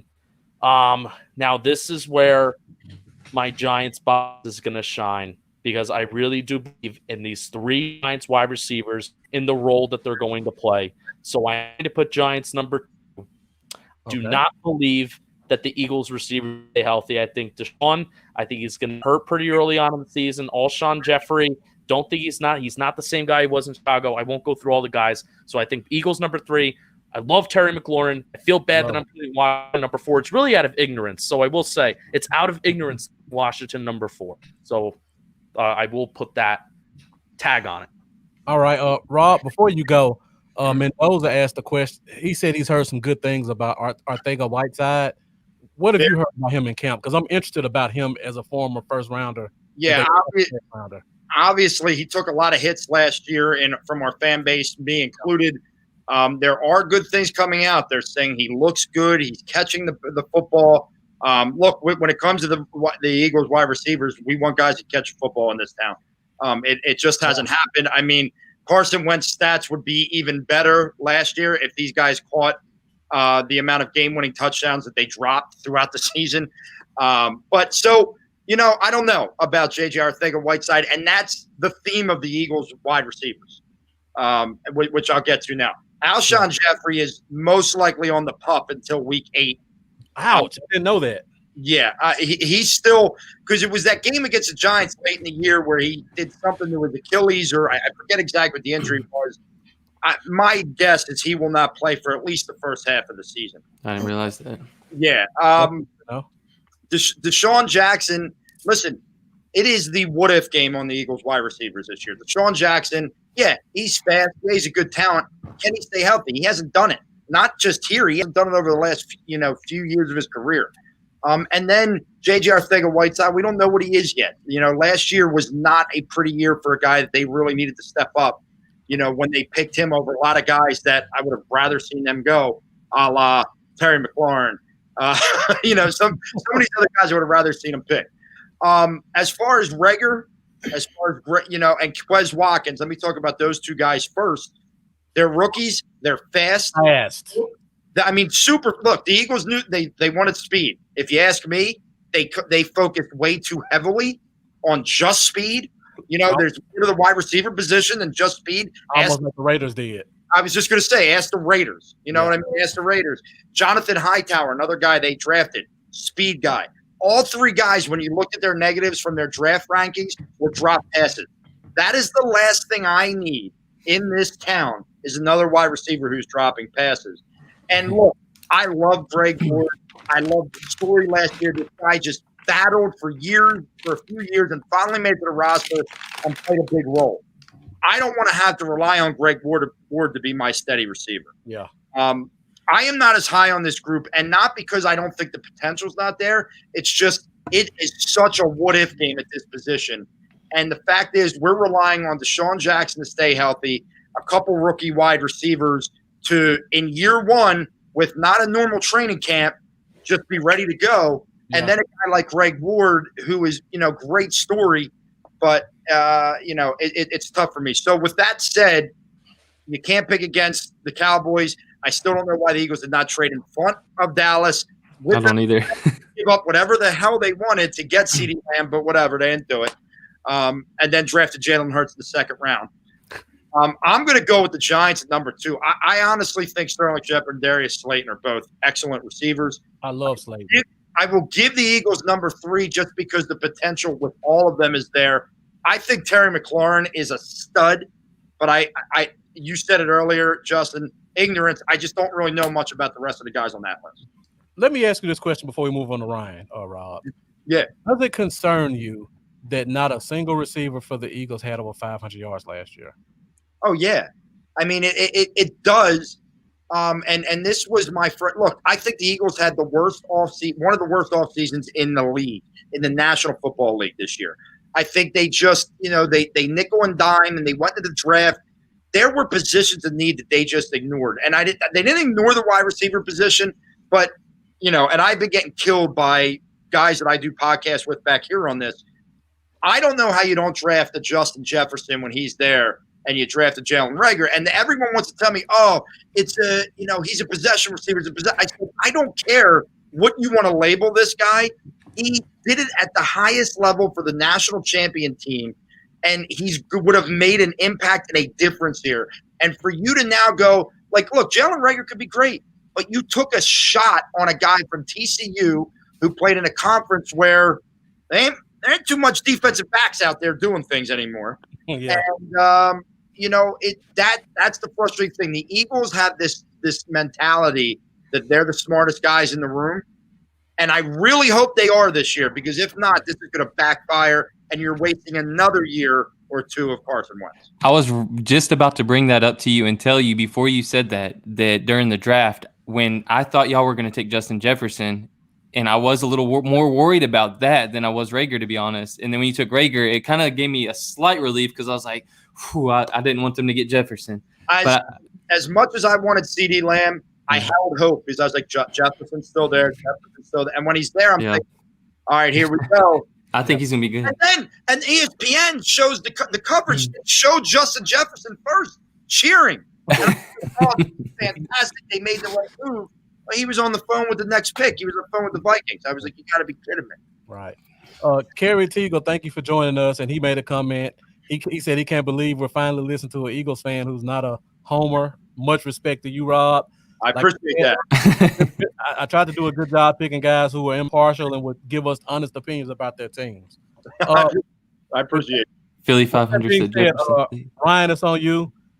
Tell us about how great Scary Terry is, and talk to us about Antonio Gandy Golden, because I know a lot about him, but I don't think these guys know about him. That's what made them slide slightly ahead last time when I picked Washington. Liberty guy. Gandy Golden. I like his potential.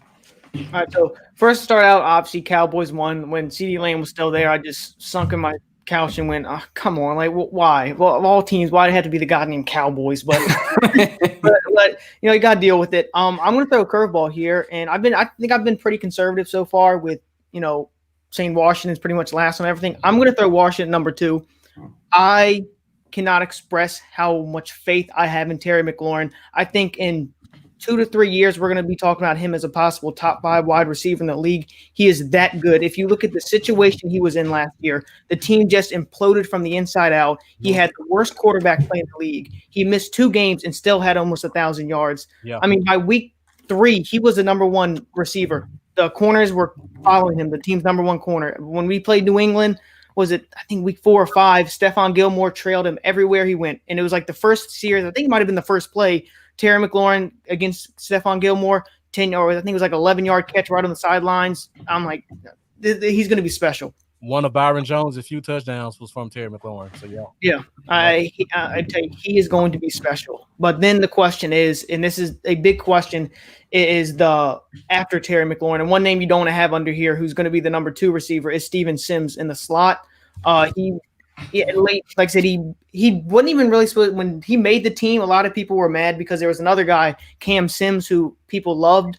But Steven Sims, because he impressed so much on special teams and returning kicks, that's why he ended up making the team. And then after injuries and all that, Steven Sims ended up becoming the starter in the slot. And he got better each week. So I think I expect big things from him. He also got trained by, I can't remember his name, but he's like a wide receiver guru. He's worked with Antonio Brown, Des Bryant, a couple other like prestigious names. David Robinson, yeah. Yeah. And he said Steven Sims is going to be a star in this league. So I have a lot of faith that he can – well, I won't say a lot of faith, but I think he has the potential to be really good with the tools he has. And then, like you said, Antonio Gandy Golden, I love that pick. The thing I am worried about is I think it's going to take him some time because he did come from Liberty, and of Christ's sake, the DBs he was playing against weren't that great. So I think it's going to take him some time to reach his potential. But my God, I think he's got a very, very high ceiling. I don't think he'll enter as like the number 2 on the outside receiver, but I do think in probably 2 years we're going to be talking about Gandy Golden as a very good receiver, and him and McLaurin I'm excited about. But then I said they got Dontrell Inman, and he's just more of a death sign. After Kelvin Harmon went down, and everything, they had to sign him. They need another receiver. He hasn't been doing too bad in camp so far, so. We don't know who the number 2 outside receiver is going to be. We just know McLaurin's going to be number 1, obviously, Steven Sims in the slot, and really it's the other wide receiver positions up for grabs. So I will put Washington at 2 just because I love Terry McLaurin. I think Steven Sims is going to be good, and I'll wait and see what Gandy Golden can do. I'm not going to put too much of a hype on him right now, but then I will say Eagles at 3. And then Giants at 4. Eagles, I'm just, worried about the injuries. If everyone could stay healthy, I'd probably put the Eagles ahead of Washington, but they can't. And then New York, I like Golden Tate. Darius Slayton definitely shows a lot of promise, but other than that, I'm not too sold on them yet. Okay. All right. Well, now let's move on to our last position group with the offense, and that is the offensive line. And of course, I have a bunch of questions for all you guys about that. We can skip the offensive line if you want. Our guys are still healthy too, so you already know that. And speaking of that, before we start, here's a stat I noticed. Dallas is right now the only team whose left tackle is projected to play from last year's projected to play week 1, or the starting left tackle is projected. Washington traded theirs away. The Eagles cut Peter, put Dillard in. Dillard got hurt, and then the Giants left tackle opted out due to COVID. So that makes this division very interesting from an offensive line standpoint. I believe it's on you this time, Justin. Am I right? I believe so. Yeah, it is on you. Well, Rock. Somebody who is not listed on here who probably will be the most important piece of this Giants offensive line this year is Nick Gates. Draft free agent out of Nebraska from a couple of years ago. His first full year, he was hurt. He was on the IR. Last year, he was like this swing backup tackle that also played guard. He the game at guard. He started the game at tackle. Every single opportunity that he has looked really, really good. So his position versatility is now being extended to the center spot. He's been pressing all offseason, snapping the ball. He's a pretty big center. He's 6'5", but I think even Dallas fans, about some big centers. Travis Fred, 6'4". It's pretty for a center. So a lot of Giants fans are a little concerned about the height, not concerned about it. Nick Gates, smart football player, instinctual football player, even he played a little tough-nosed football player, tough nose at Nebraska as well. Excited to see what he can do at center. He's projected to start at center for right now. There is a battle with Spencer Pulley. Will Hernandez, Kevin Zeitler, solid pair of guards. Will Hernandez is approaching year 3. We're hoping to see a big jump from him. Kevin Zeitler has been reliable his entire career, even going back to his days with the Bengals, Cincinnati, and going back to days with Cleveland. Andrew Thomas, left tackle and right tackle, probably the two biggest questions this offensive line. Andrew Thomas, you don't draft a guy 4th overall for him to just start and play on the bench, or you don't just draft a guy to play right tackle unless you have a good, solid left tackle to begin with. The Giants not have a solid left tackle with Nate Solder allowed the most in the National Football League last year. He did opt out of due to COVID. So there's no need to have that discussion of where does he go? Does Thomas play right tackle? Does he start at left? Thomas is going to be right in there. He's going to be playing T.J. Watt, all these guys from the start of the season, guys like DeMarcus Lawrence as well. He's going to be going up against some pretty insane pass rushers to start his career.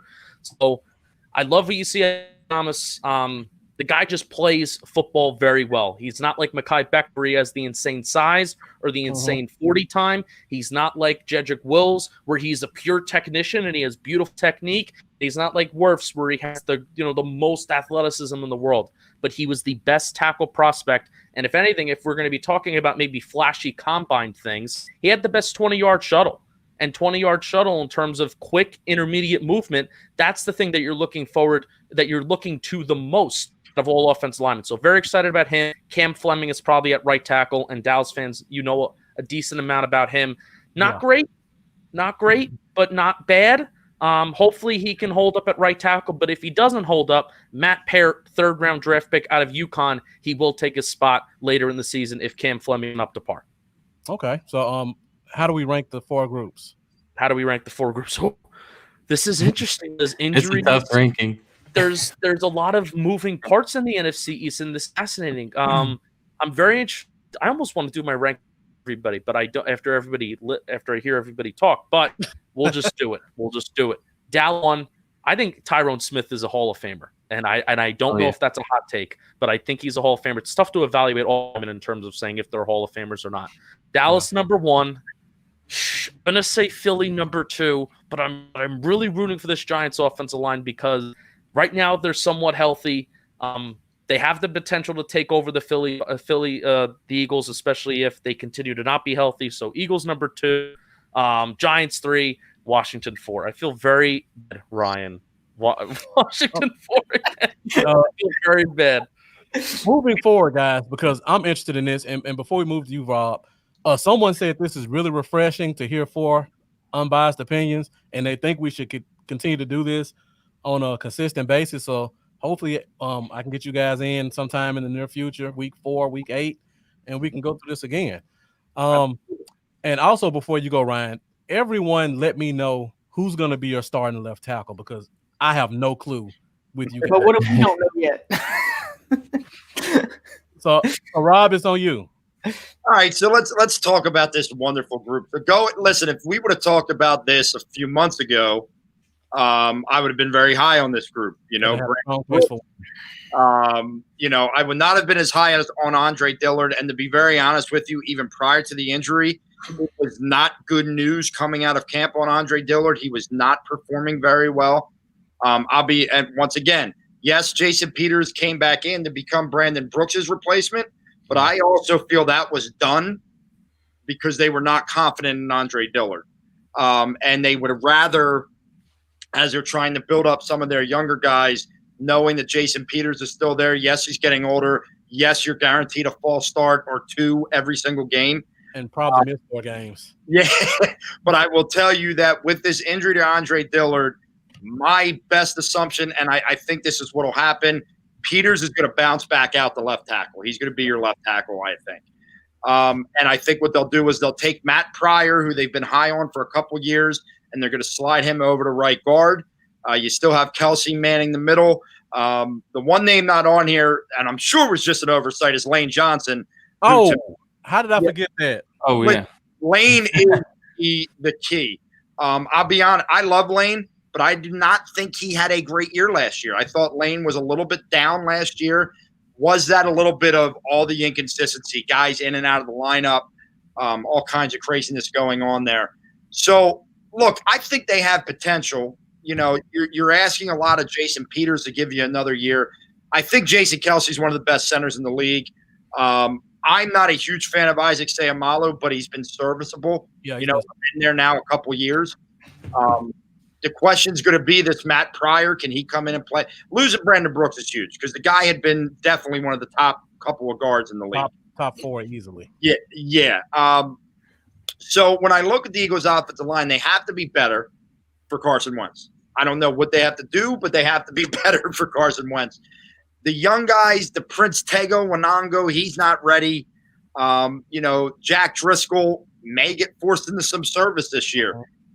Jordan Mailata, a guy that they drafted a couple years ago who just hasn't really taken that step that they were hoping for. Yeah.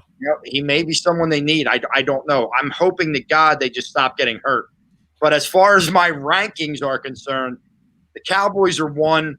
I will go the Eagles 2 by default because of a guy like Lane Johnson, a guy like Kelsey, and some of those names in there that are still pretty good players. But I do think the Giants are an up-and-coming offensive line, so I don't think they're that far behind. And Ryan, I'm sorry, man. We got number 4. After the football club, So, Ryan, before you start, are you guys going to let Sadiq Charles 4th-round pick start at left tackle? I'm just curious about that one. That's the one I was the most curious about of all of them.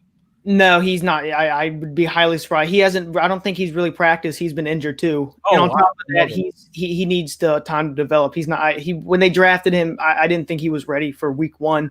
Has a potential to be a very good left tackle, but I don't think he's ready yet. And on top of that, they have the injuries. But yeah, God, this is a mess. This is bad. This is really bad.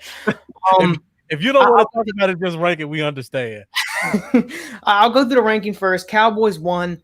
I will give the Giants 2 only because I think the Eagles are just one more injury away from being in big trouble. So I'll give the Giants 2. And plus, I really love the Andrew Thomas draft. I thought he was the best one in the left tackle in the draft. Yeah. Eagles obviously 3, and then of course Washington dead last. I can make a case for almost every other position that they have potential. They're young. This is going to be a mess. I feel bad for Haskins. If he's not running for his life every other play, I'm going to be very surprised. I think right now, Deron Christian's going to be the starter at left tackle. It could be Lucas. I thought when they signed Lucas he had his best season was last year with Chicago, and I just assumed he was going to be the starter, but Christian has gotten pretty much all the first team reps. That doesn't mean much. Maybe Rivera just wanted to see what Christian had, but I think Christian will start. Okay. And then the only offensive lineman we can really trust at this point is Brandon Sheriff, and that's about it. Like I said, Lucas probably won't start. Wes, I don't know how to pronounce that last name, but he came from the Falcons. He's not very good. Wes Martin's most likely going to start at left guard, and I don't know if he's ready to play, but it doesn't matter. We don't have anybody else. Chase Roulier, okay center. Like I said, Brandon Sheriff, Morgan Moses. The only reason he's still starting is because we don't have another right tackle to replace him. And then Ross, Posh, I don't know why we have so many damn complicated last names for the offensive linemen, but I wouldn't be surprised if he doesn't if he gets cut, because they did draft Keith Ismo from was it Utah State or San Diego State. I love San Diego. Yeah, I love him. He's gonna give him time. He's gonna be a good player. Oh yeah, that he's got to get bigger, because there was too many plays at San Diego State. He was just getting blown away. But I think he's got the potential, and I think that's why he'll be the backup center. And then Ross, whatever how you pronounce it, he's going to be cut. They might keep him just because for more depth and all the injuries they've had on offensive line in the past. They may want to keep him, but I think he's going to be the odd man out. But yeah, this is going to be a bad year for Washington's offensive line. Okay. Before we move on, Lambo, before you close out. Guys, we're going to talk defense next, so make sure you continue to share this. We still got a lot of good content to come. We're going to try to speed it up a little bit more, get it done within the next 20 to 30 minutes. I'm sure Ryan will be happy once we go to defense, because thank God. It's not going to be fours on defense. I can guarantee you that one. All right, Lambo, close us out with offense and the offensive line. Cowboys at 1's a given. Everybody's looking like they're going to be starting week 1. Tyrone Smith, Zach Martin, proven Pro Bowlers. Joe Looney started a whole season, the year before last in Frederick's place and really did very solid. And he's going to start this year as well. Connor Williams, former second-round pick. He's kind of been up and down for us, but, he's decent. And then Connor McGovern, he still has a chance to win that job as well. Third-round pick from 2 years ago. Yeah. And then Tyler Biadasz, we call him Tyler Badass. He's going to be the future center. He's also from Wisconsin, a guy that I call him Tyler Beat That Ass. Tyler Beat. I like. Yeah. So. You have to use that one. So really, just a ton of depth. So obviously, number 1. Number 2, I got the Giants because I was pretty big on Andrew Thomas into the draft. I had him on. I did a first-round mock, and I had Giants taking him at 4, and everyone I looked at had Becton or one of the other guys there. Nobody was putting Thomas there. I don't know what. I was like, no, it's got to be Thomas. Either. I was surprised. I thought Thomas was the most well-rounded. I did too. So when they picked him, I was like, hey, good pick. I thought Becton was very over just because he's just a massive individual, and I thought, well, yeah, he's big, but technique and all that, he still needs some time. So I didn't know why he got so much media hype. I agree. Yeah, on Talking Giants, we're all saying it. Are we crazy? Are we going and are we just bad at what we're doing? Because we watched all of them, and we knew it was either Simmons or tackle. It was going to be no one else. Yeah. But we watched a ton of Simmons, and we watched all of the tackles. Like, are we crazy, or are we just really bad at what we're doing? Because you're right, all of the mocks had Becton and Wirfs, Becton or Wilson, and they did rarely any kind of Thomas hype. I had Thomas from the start, and I like that. I just feel like y'all have pretty decent, solid depth overall. Like, I'm not sure, like, I don't know yet what they're going to be, but I like a lot of the potential that's there. Yeah. I have the Eagles at 3rd, and then I have Washington at 4. I like Brandon Scherf. That's about it. Moses had some potential, but it's kind of been. Yeah, he did show potential, but he's just figured out penalties and just not block. I mean, there's one play he just didn't block anybody. He dropped back and didn't put his hands out. I'm like, what the hell was that? But yeah, he's done. All right, so now we'll move on to defense. We'll start off with defensive line, and I believe it's on you, Rob. So start us off. First of all, my question for you is, who starts at left end? Is it Brandon Graham, Vinny Curry? It's Brandon Graham. I mean, he's the definite starter there. Unfortunately, it's the other side that really concerns me, and that's Derek Barnett. Yeah. He has not developed after his rookie year that was very promising in the Super Bowl year. He's battled injuries, then he's battled boneheaded play after boneheaded play. He has to take a step forward, and the word out of camp is he hasn't. It hasn't been a great camp for him. Once again, a position that I think the Eagles just totally ignored when there were plenty of chances to draft guys or to sign guys, and there's still a guy out there you can sign. And I'll tell you, nothing made me more mad than when I watched the Dallas Cowboys sign Everson Griffin. Yeah. Because that was my guy. I was sitting here, and I was really, really excited about them going at because I was thinking, all right, the Eagles' defensive tackles are legit. I mean, they just are. Fletcher Cox is legit. Javon Hargraves can play. And now you have, coming off an injury, Malik Jackson. Yeah. You know what I mean? And Hassan Ridgeway filled in extremely well last year. So you have 4 defensive tackles because they love to rotate their defensive line that are legit. I like Brandon Graham. I do. I need him to get home more. He gets in the backfield a lot, but he doesn't get home and get the sack numbers a lot. Mm-hmm. And that's always been frustrating. The right end to me is awful. And in the sense that I am not happy with Derek Barnett. Josh Sweat will show you 1 good play, 5 bad plays. At least is what it's looked like.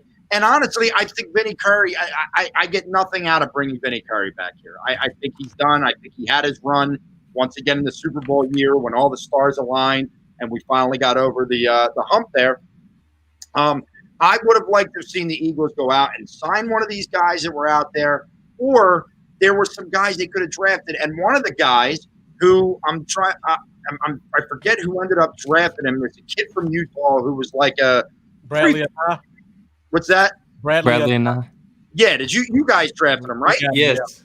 Because I remember watching that pick and texting everyone and going, I'm telling you right now, Dallas is having the exact draft that I wanted the Eagles to have. They're having the exact draft that I wanted the Eagles to have. I would have liked him as a later round pick to maybe add into the rotation here. With that said, I think they're a good defensive line. I just think that right end is really what's got me concerned. And listen, there's still a couple guys out there. I know that the one name no one wants to talk about in Philadelphia because, he injured our quarterback. But regardless, there's still a few names out there. I don't know what they're going to do. I like their line, but they're not the top line for me. That goes to the Washington football team. I love Washington's front four. I think this group is unbelievable, and it's one of the guys on there. When the Eagles drafted Andre Dillard, I was screaming to the high heavens for Montez Sweat. Yeah. I wanted Montez Sweat on this team. They traded up. I thought they traded up for him. No, they traded up for Andre Dillard. I think the Washington defensive line is really, really, really good. I'm going to give them a number 1. It's tough, man. We got some good defensive lines in this division when you look. I mean, all the way across the board. We do. Mm-hmm. Listen, I'm like looking at this now, like looking at your guys' rosters going, this is not as easy as I thought. And I say this about my rankings. We're all close. We're all very close. I will give the Eagles 2 because of the ferociousness of the defensive tackles. I just think those guys can really wreak havoc on an offensive line. I'm going to go 3 to Dallas with Lawrence, Crawford. Now you have questions without Ant Smith. Is he do enough and all that kind of stuff? And obviously we talked about Everson Griffin. And I don't mean any disrespect to the Giants because I think they have a good defensive line here, Justin. But I'll just give them 4 because it's I mean somebody's got to come in 4. Okay. So Ryan, it's on you. All right. As much as I want to finally give Washington a number 1, I'm going to give it to Philadelphia only because they're established and they know what they have. Wow. Washington, I would put good money. I don't bet because I don't have a lot of it, but I would put good money that Washington is going to have by week 8, this could be a totally different story. I have a whole lot of confidence in Washington's defensive line, but they're just not established yet. That's why I'll give Eagles 1, but Washington I will go 2. Montez Sweat has done really good this camp so far. And, of course, you got Chase Young. He's going to dominate. He has had a little bit of injuries he's been dealing with, hasn't gotten a whole lot of practice. But I think it was the first day they had a video of Chase Young, and he just threw an offensive lineman like a rag doll. It was first day of practice as a rookie. And he's going to be really good. And then Jonathan Allen, Deron Payne, and Matt Ioannidis in the inside, the defensive tackles. And Tim Settle. Yeah. I think, honestly, Matt Ioannidis is probably the best. I will say right now he's the best because Deron Payne and Jonathan Allen, I'm not going to lie, last year they were not good. They very much disappointed last year. Not saying they were horrible, but part of that could have been Greg Minuski and his defense. Thank God he's out of there. But Matt Ioannidis, out of those three, Ioannidis was the best. So you look at 2 first-round picks in Payne, Allen, and then Ioannidis, that's a nightmare up front. And then, of course, you got the pass rushers of Sweat, and then Ryan Kerrigan also as the veteran guy coming in, and then Chase Young. Ryan Anderson, Ron Rivera has said very good things about him. And then Tim Settle, he's just another very big man that's going to come in for, Payne, Allen, or Ioannidis get tired, he'll be the backup. But, yeah, this has they have a lot of potential. I think they're going to cause a lot of nightmares for Dak, Daniel Jones, and Carson Wentz. But for number 3, I'll give to Dallas. And then number 4, Giants. Not that I think Giants have a bad offensive line, but Rob said somebody has to come in fourth. But, yeah, Eagles 1 because they're established. Washington, I think they have a lot of potential to be a top 5 defensive line in the league. Cowboys 3, Giants 4. Okay. And, guys, make sure you all continue to put those comments in. Put your questions in. Make sure you share this. Lambo, you want me to take this one? Yeah. Okay. All right. So, first of all, we lost Gerald McCoy, and that changed a lot of my opinion on the line. Major loss in terms of athleticism, veteran leadership. We got a lot of young guys at the bottom. They all need coaching up.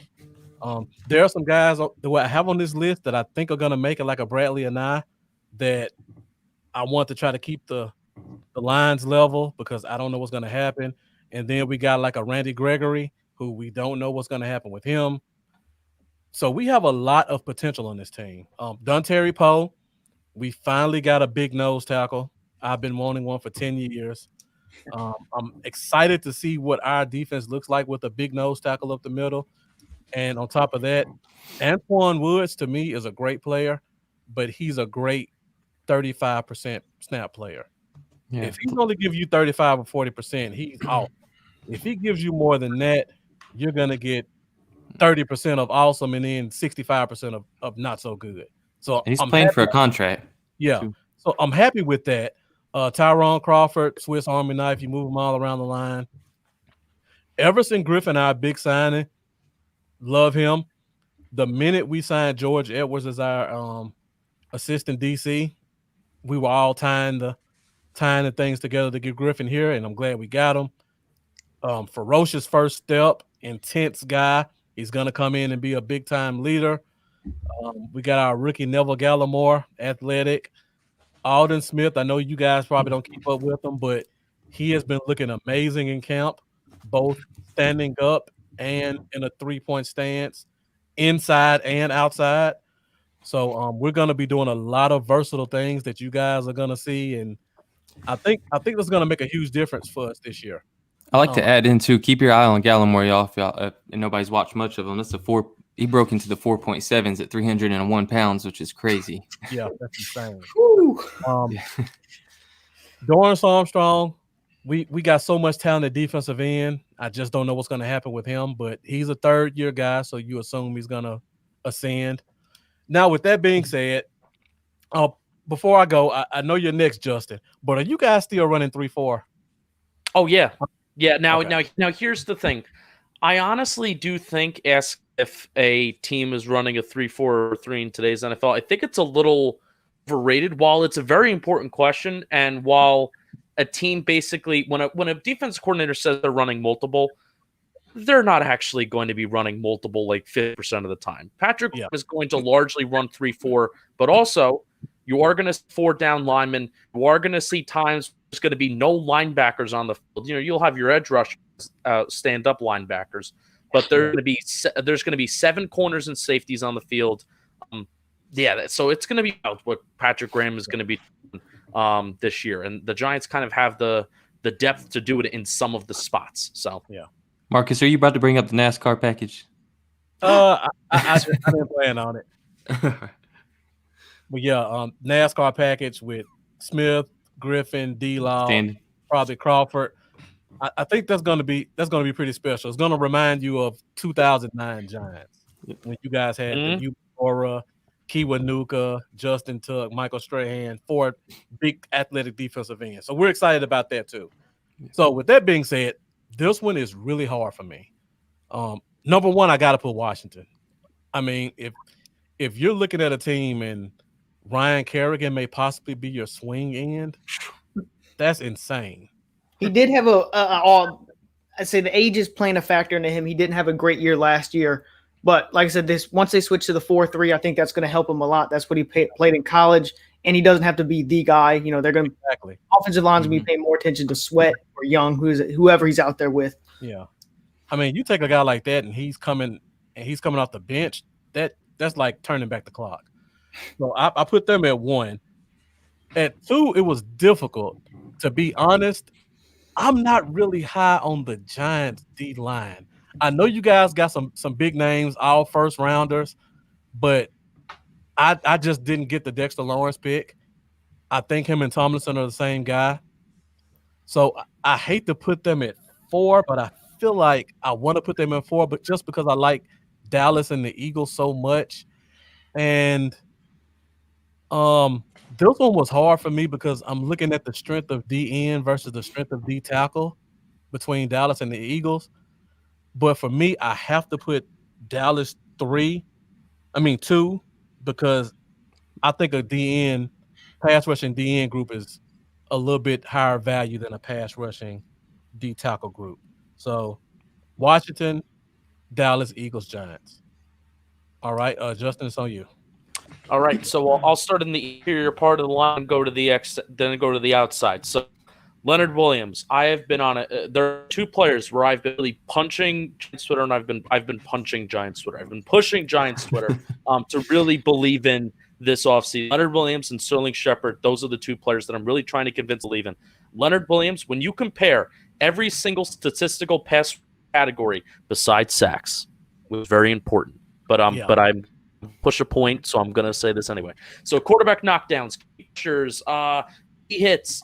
Leonard Williams on a 16 pace with the Giants last year. He played in 8 games. He was better in every single statistical category compared to Yannick Ngakoue. Why do I compare it to him, Yannick Ngakoue, even though they play technically 2 different positions? Because he was Twitter's darling this offseason. Everybody wanted Yannick Ngakoue because he was posting pictures of LT, and he wanted to be traded out of Jacksonville, and he was trying to bait Dave Gettleman to call Jacksonville, but he didn't fall for the bait. So I'm actually very thankful of that because I think he's a little overrated.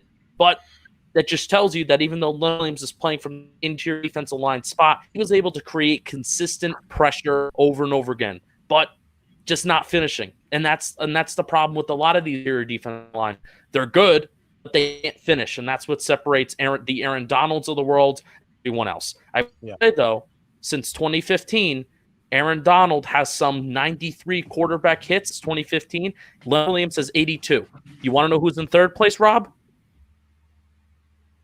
Fletcher Cox with 64. So that drop off in quarterback hits. Now, quarterback hits isn't everything, but that drop off in quarterback hits is almost 20 between Leonard Williams and Aaron Donald. So Leonard Williams is really good. I really believe he can turn those QB hits into sacks this year.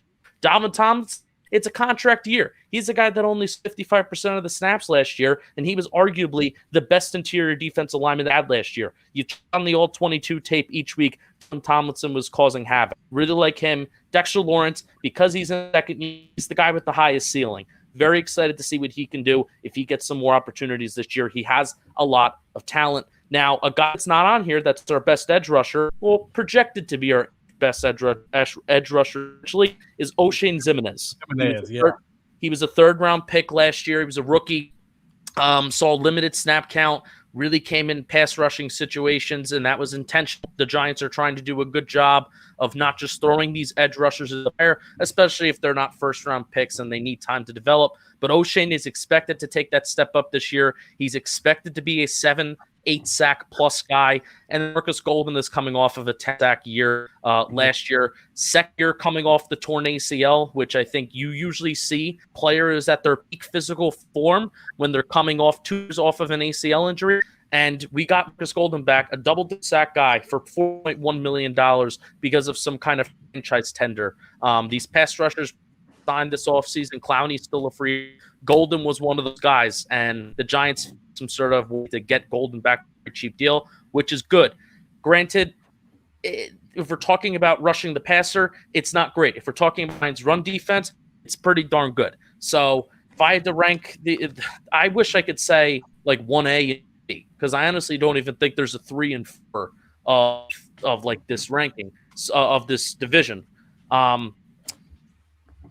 I'm not gonna do a cop out. I am gonna do Washington 1. Those edge rushers, especially the name of the game, to get to the quarterback in a passing league. I'm starting to have belief that having an average to mediocre run defense isn't the worst thing in the world if you're prioritizing having a really good pass defense. And part of having a good pass defense is pass rush. So Washington, they're going to be able to do really well in that. Even those interior guys are no joke. I'm going to put second. That NASCAR package is enticing. When you said that, that got kind of excited, but also not excited to you.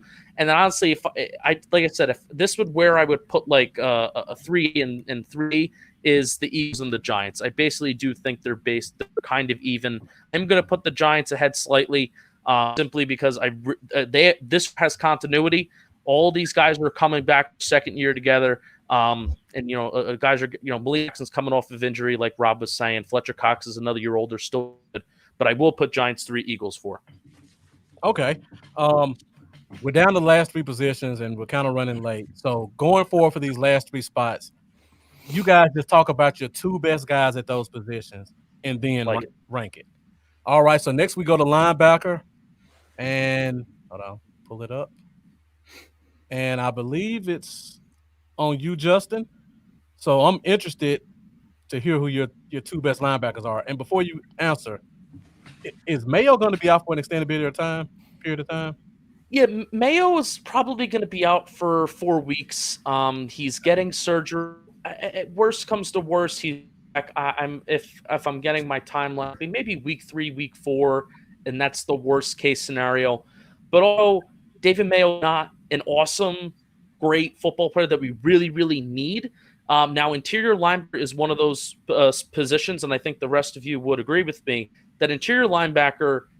The depth chart always seems to go through the interior linebacker chart very, very quickly. Just due to it's because of injuries, it's because of lack of player performance. So even though you may feel at the training camp you have a lot of depth at interior linebacker, you always seem to go through that depth chart. So I'll talk about Martinez, free signing from the Green Bay Packers. Signed him to a 3-year deal, $30 million. It's technically only a year deal because there's out of the 3rd year. Tackling machine, 140, 150 plus tackles the last couple years. It's very strange because he seems to do like in every other year he has a good year. There's one where he's pretty good in pass coverage, but another year he kind of struggles in his own defense, and he's not as great as initiating, getting it to the ball carrier line of scrimmage. There's another year where he's better at getting to the carrier, closer to the line of scrimmage in the run game, and then he's weaker in the pass coverage. So it's interesting to see, but neither nor there. He had one of his best years when Patrick Graham was in Bay as a linebacker coach. So those 2 are reunited, and that's a cool sight. He's going to be the leader of this defense. He's going to be I will say, not a hot take. And we've been victims of Eagle tight ends. We've been victims of Washington tight ends. We've been especially of Jason Witten ever since I was freaking born, and I'm 22 years old. We've been victim of terrible linebacker play and terrible allowing tight ends to just run over us for years and years and years. So Blake Martinez is the best linebacker that we have had, interior linebacker that we've had since Antonio Pierce, and we won the Super Bowl with Antonio Pierce. Okay. And it's literally been over a decade. So Blake Martinez isn't perfect, but he's much better than what we had. And then Ryan Conley. Ryan Conley was a 5th pick out of Wisconsin this year. Really, really good. Ryan Conley is not a conservative linebacker. He's a guy that floats around the field. He's aggressive, and that's why I like him. Not, he's a good instinctual player, but he's going to have plays where he's too over-aggressive. But coming off of a torn ACL, he tore his ACL actually week 4 at Washington last year at MetLife Stadium. He's coming off that ACL. Going to be interested to see what he can do coming off the torn ACL, because usually it does take extra year to really recuperate from that. But those two guys are our best guys. Martinez. All right. So give me your ranking 1 through 4. Oh, sure. Oh, definitely the Cowboys. Definitely the Cowboys. Got to give a shout out to my boy Nathan Garrett from Nebraska. But I am going to go Washington 2, Giants 3, and I really don't know the Eagles besides Nathan Garrett. I don't really know the Eagles linebacker, so I'm going to go with them 4. But that could be a bad sound dumb. So I guess Rob will tell us about the 2 best Eagles linebackers because I have no clue either. They don't have a good linebacker. This is another one of those positions that I just, for years and years and years, the Eagles seem to just not think about. But this year, more than any, they really didn't. Now, what it tells me is they are very high on T.J. Edwards. T.J. Edwards was a kid from Wisconsin that they picked up as an undrafted free agent, and he has developed, and I do like the kid. Do I want him to be my top linebacker? No, but he is right now. Outside of that, personally, Nate Gary, I've had enough. He's a guy that, will make a good play, and you're like, oh, all right, maybe, and then you're constantly seeing running backs run past them and tight ends run past them, and it's just one of those things. But he's right now penciled in. A guy that they really like in camp this year is Duke Riley. He came over as a special teams guy from Atlanta, but he's apparently having a very good camp. Outside of that, the 2 guys I'd want to keep an eye on, Sean Bradley, kid from Temple, and Davion Taylor is a kid from Colorado. These were both draft picks. Davion Taylor is really intriguing. He is lightning fast. That's super accurate, yeah. Yes, shocking the Eagles drafted another fast guy, but he's lightning quick. The problem is he has to develop into this position a little bit, and I don't know how long it's going to take. Raw. What's that? I said he's extremely raw. Yeah. And look, he didn't play high school football, did he? Or you only played like a year or so? In high school, his religion only allowed him to play a certain amount of games. There was this thing that took place there. I remember reading the story. But look, I'll be honest with you. I think the Eagles linebacker situation is horrific. I think it's an absolute travesty that this organization allowed this to happen. And that's that. And that they didn't even, sign anybody. It just makes no sense to me. The one guy they signed retired. So that's what happened there. So I'll give you the order here. I think it's Cowboys 4 and above. I love Washington. Once again, I think Washington's front 7 is legit. The Giants, Blake Martinez says it all. He's better than anyone the Eagles have, so they'll come in 3. And this is the one where I have the Eagles as low as 4 can be, because I have the Eagles maybe as the 32nd ranked linebacker in the league. All right, Ryan, before you start, do you think Reuben Foster's going to play this year? Because his injury sounds Jalen Smith-ish. Yeah, I'm pretty sure he's gonna. I think he's gonna be ready week 1 too. I know I didn't have a lot of confidence going into this season that he was going to be able to play this soon, but apparently he's been doing good. So I expect him to start week 1. Wow, didn't expect that. Yeah, because it was a really bad injury too. I think they said he lost like feeling in his whole, is it their foot or his whole leg or something for a long time. Exactly like Jalen Smith's injury. Mm-hmm. Exactly the same injury. But I guess I'll get the rankings out of the way. I'll do Cowboys 1, obviously. I will give Washington 2, Giants 3. I do really like Blake Martinez, and then Eagles. I mean, you just got to look at the names and say, well, who the hell do they have? So Washington, Cole Holcomb. That's a name that when they drafted him, I thought he had a lot of potential. I didn't think he was going to play year 1, but he had to with injuries, and I think he ended with the second highest tackles on Washington. I think Landon Collins was 1, but Holcomb was 2. And the thing was, he was kind of little. When you watch him, he looks small, but I saw a picture of him. It was the first day of camp, and my God, his arms were huge. So I think he put on a lot of weight this offseason, which is good. He's very fast, so he's got good range. And of course, you got Reuben Foster. Like I said, if he can stay healthy, everyone knows what he can be. Yeah. And then Thomas Davis is the veteran guy who I think is going to really help because this is a very young group. If you look at John Bostic, and he's pretty much the only older one, so I think he's going to help mentor the younger guys, help develop him, and I still think he can have a significant impact on the defense. Yeah, this front seven, I'm very excited. One of the few things I'm excited for. Yeah. And before you go, Lambo, make sure you guys stay with us because we have a very special guest that's going to close us out at the end of the show with a question for all the NFC Division guys. So, Lambo, go ahead and give us some talk about the top 2 linebackers and then rank them. My top 2 linebackers, obviously, I'm gonna have the Cowboys 1. I'm gonna have Jalen Smith and Leighton Van Der Esch. Barring any injuries, Jalen's coming off 141 tackles, 2.5 sacks. He had 120 something tackles, 4.5 sacks the year before.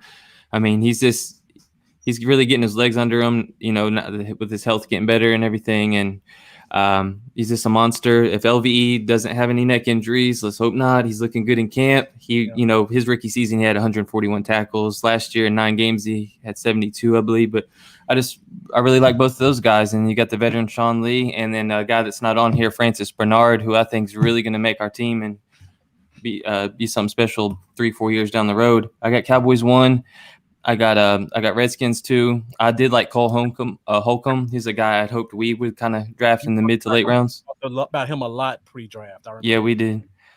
And then I got Giants 3rd, Blake Martinez. I like him a lot. I think he's a tackling monster. And then I have Eagles 4. I did like Nathan Jerry a lot in college. Big hitter. I loved watching all those college highlight tapes. And he's another guy I actually wanted us to draft back when he was coming out of college. But, yeah, I got them 4. Okay. All right. So we're down to the last 2 groups, and we're running kind of late. So for this one, because I'm extremely interested about this, we're going to do corner and safety together. So I want you guys to rank the secondary 1 through 4, and then also let us know who the starting 5 are, the 3 corners and the 2 safeties. So I don't have them on the same page, so I'll just kind of go back and forth through them. I believe it's on you, Rob. So first of all, let us know who's going to be your 3 corners, 3 starting corners, outside and slot. So right now, obviously, Darius Slay is the big pickup. I mean, it's huge. They needed a guy like that can shadow number 1 receivers, especially in this division. I think it sounds like it's Avonte Maddox's job to lose on the other side. Wow. He's had a decent camp. I think he's a guy that they trust over, just about anybody else. When it comes to that, Sidney Jones has been bad, and he hasn't been able to stay on the field. Rasul Douglas has not been good. I love Trayvon LeBlanc, but as a 4th corner. And I think, look, I don't know if Maddox or Roby Coleman will be the slot guy. I know that Roby Coleman has made his career as being a slot corner. That's why I'm assuming they're going to keep that going. But the Eagles do a lot of switching with that, guys on the inside, outside sort of thing. The only thing I think that will be different for their corners this year is Darius Slay should be locked on wide receiver 1 every week. I do believe that's going to happen, and I believe Jim Schwartz needs to make that happen. All right, so your 2 safeties. As far as the safeties, Rodney McLeod is penciled in. Everyone wants to sell you on Jalen Mills. When he was drafted, a lot of people said he should have been a safety. And that's why he's been getting burnt a lot. I would like to see him give Will Parks a chance coming over to Denver. I think – listen, it's crazy because I was really upset when they gave up Malcolm Jenkins. It upset me a lot for a variety of different reasons. Not only was he the leader on this team, but he was the leader off the field for this group, and all the things he did in the community were outstanding. Right. Now give me your rank. Yeah, so as far as the ranks here, I'm doing a quick look at your guys as I haven't paid as much attention there. Listen, Washington, I'm going to have to just destroy you because Ronald Darby's there, and I want to punch Ronald Darby every time I see him. Listen, once again, Dallas, you had a hell of a draft at the cornerback position. Diggs since 51 is just ridiculous. Diggs at 51. I wanted Diggs. Reggie Robinson, I thought was a steal. I really like Reggie Robinson. Can God, nobody blows me away, but that could be because I'm not paying attention to your guys' teams as much. Outside of Slade, nobody blows me away on any of our cornerback. Yeah, and I think because when I'm looking at that, I'm just going to go. I can't believe I'm saying this because they drive me friggin' nuts, and they're going to drive me nuts. I guess on paper, I'll give the Eagles the one. I don't know. I mean, I don't want to. And then probably this is really hard for me because I haven't paid as much attention. I'll go Dallas, and then I like Landon Collins, so I'll go with the Washington Football Club, and then I'll go Giants. But guys, I have no idea what the hell I'm saying, so don't take any offense to this. I have not paid attention to this position group enough. Yeah. Okay. Ryan, it's on you. First of all, I'm really curious about who's going to start opposite Landon Collins. So can you start off with that one? Is it going to be Sean Davis or Troy Apke, the young speedster who I hear they're talking good things about? Everyone assumed that when they signed Sean Davis, he was going to be the starter. I didn't love the signing just because I don't think Sean Davis is that good, and it was more of they don't have anybody else, so they just signed him. But Troy Apke, I was hoping they would give him a chance, and that's what they're doing. He's gotten all the first-team reps. I've heard very little from Sean Davis about what he's been doing this training camp. Troy Apke has not only got first-team reps, but he's impressing a lot of the coaches. He's been hitting the hell out of players. In fact, Ron Rivera had to talk to him and say, come on, man, we're at practice. We're not trying to injure our own players. But, he realized he's trying to get a starting position, so I understand it. So I think Apke will start, which I was praying he would. I think he has a lot of potential. He only started 1 year at Penn State, but he has the physical tools to be really good. And I think under Jack Del Rio and Ron Rivera, he can turn out to be a very good free safety. And then corners, I'm assuming they're going to put Kendall Fuller in the slot. That's where he really excelled when he used to be with Washington before they traded him for Alex Smith. Ronald Darby, I know, Rob, you hate him, but apparently he's been having a camp, and he looks like he's going to be our number one corner. I don't know what to expect from him, but apparently he has done pretty well. And then really the opposite one of him, I got to assume it's going to be Fabian Moreau. He ended the year pretty strong. Not, the corners is very, like I said, how well can Darby play? How well is Moreau going to play? Jimmy Moreland, I think because of his size, he's going to excel more in the slot. So with Kendall Fuller there, I don't know how much play time Jimmy Moreland's going to get. The fans loved him last preseason. He was just wrecking havoc in the preseason, disappointed in the regular season, didn't get a whole lot of big plays from him. But I assume the starter three corners are going to be Kendall Fuller in the slot, Ronald Darby is the number one corner, and Fabian Moreau as the number two corner on the outside. But as far as rankings go, Rob, like I said, I don't know too much about the Eagles, Giants, and Cowboys, y'all secondary. I'm gonna go Cowboys 1, Eagles 2, Washington 3, just because of Landon Collins, and I think Troy Apke can be good. I'll stick with that. And then the Giants 4. James Bradbury, I liked him, but I didn't think he was – I think he's a good corner. I don't think he's an elite corner, so I think he got overpaid. Yeah. But I'll put them at 4. And it's really – I just don't know too much about the other teams' secondary. They could be really bad or pretty decent. I don't know.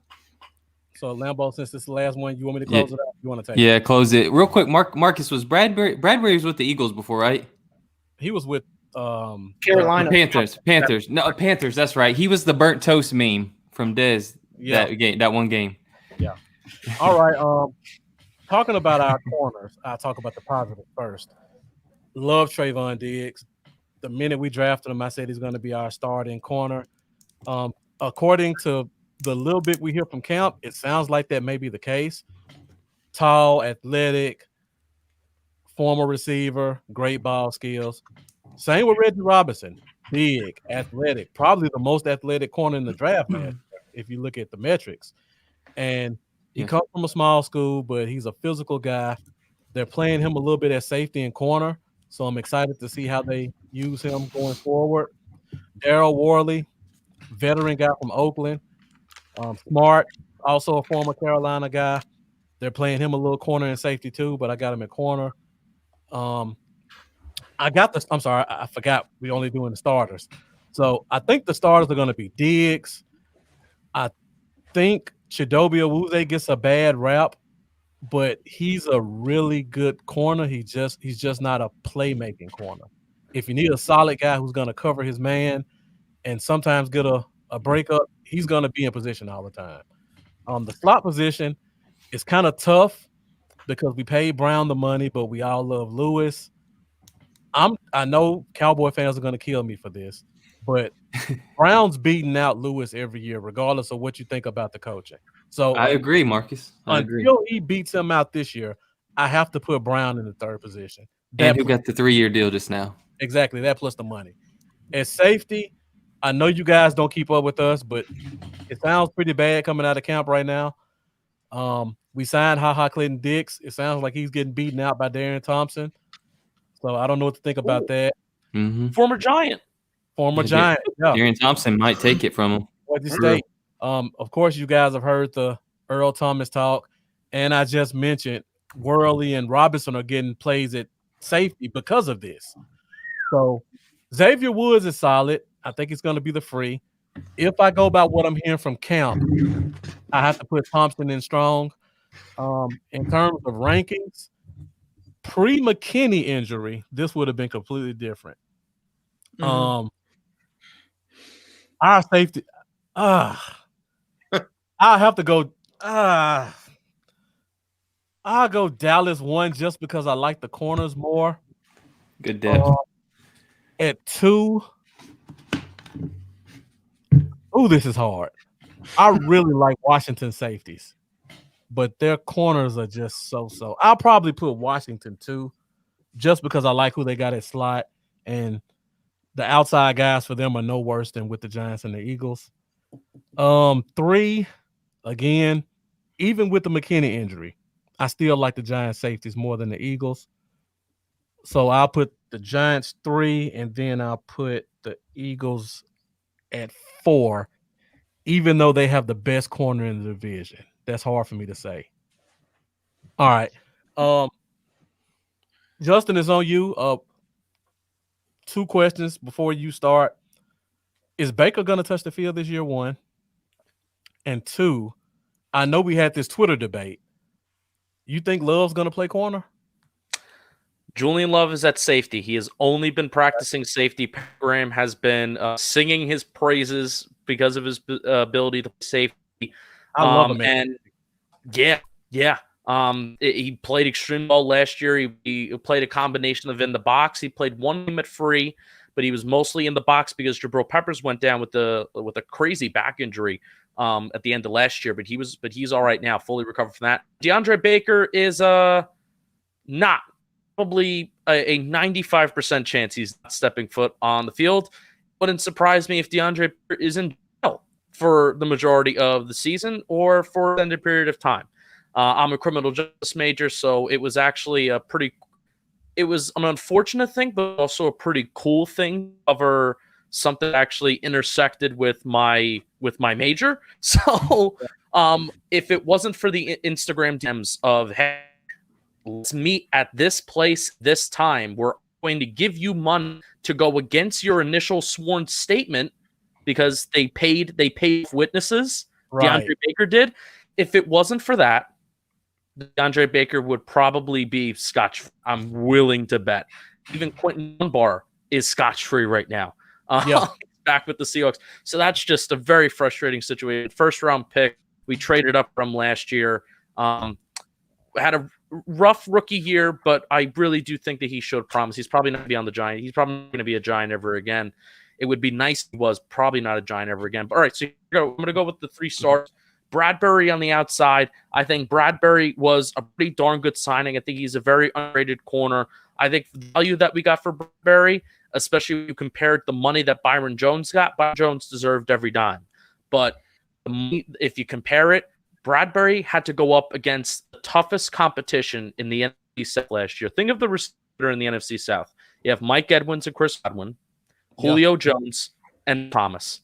He was going up against those guys twice a year, and the numbers he produced against those NFC South guys were pretty darn solid. He's coming to NFC East Division. good receivers, granted, nowhere near the level of Julio Jones, Michael Thomas, Chris Godwin / Mike Evans. I think we can say that pretty confidently, that none of our receivers are pretty much at that level. Mclaren may be able to reach that this year. So very, very confident about Bradbury being the cornerback number 1 and being our number 1 corner. It gets fuzzy from there. Cornerback 2, probably Corey Ballantyne. Corey Ballantyne was a 6th-round pick from last year's draft.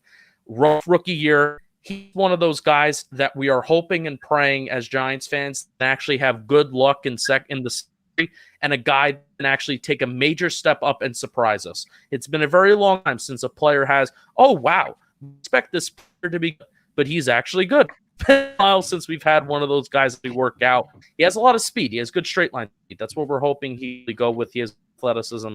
And Darnay Holmes is probably going to be our slot corner. Been good camp clips. I take nothing away from camp clips. He's a rookie that has a lot of promise. And rookies, he's probably going to struggle to start, but he's the slot corner. Safeties, I think the Giants have the strongest safety in the division. I'm going to say it. Even though Xavier Minnie goes down, I do think they have the strongest safeties in the division. Ryan, you're going to get mad at me. Jabril Peppers, Landon Collins, every day of the week and twice on Sunday. God, man. Peppers over Collins. Yeah, Landon Collins he may an elite run defender, but when it comes to the pass defense and when it comes to in coverage, Jabril Peppers is really improved in coverage in 2019 compared to Landon Collins, where I feel like he's been plateauing at he's not very good coverage safety. We saw it with the Giants, and even I have this thing memorized in my brain, Caden Smith ball game, what was it, the Chase Young Bowl, Caden Smith over Landon Collins in the owner in overtime. So even with McKinney being out, I still think the Giants are the best pairing of safeties in the NFC East. So here's my rankings. I will go with it makes me nervous that Dax is a lot of rookie corners. I'm gonna go crap. I really want to go Cowboys. All right, I'm gonna go Cowboys number 1. Giants 2. This is my homer. Right? This is a homer ranking. Giants 2. We'll go with Washington 3, Eagles 4. Okay. Just going back and looking at the rankings, the only one all 4 of us agreed on was offensive line. Nope. I take that back. Oh. Linebacker. Sorry. Linebacker we all had. Only one we agreed on at all 4 positions. So before we go, and again, thank you guys all for joining us. We really appreciate you guys coming on. Yeah, thank you guys. I've been putting a lot of fan comments up here, and I have one more fan comment that I have to put up. And this is from one of our regulars and a crowd favorite, and it's super fan Cowboy Dale, and he wants to ask you guys a question.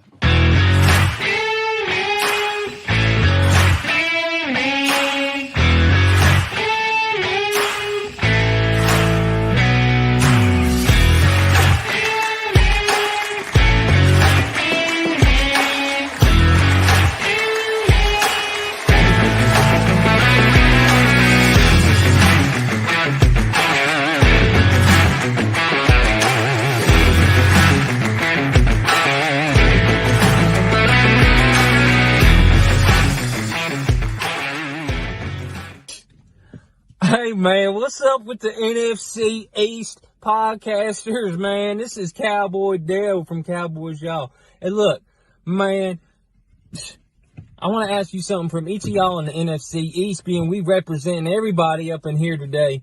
Look, what do y'all think y'all's record is going to be come into the season, man? Tell me what you think your record's going to be. And just remember, if this division didn't have the Cowboys in it, it would be called the NFC Least, man. That's how Cowboy Dale does it. Ow! All right, so we had Cowboy Dale in tonight.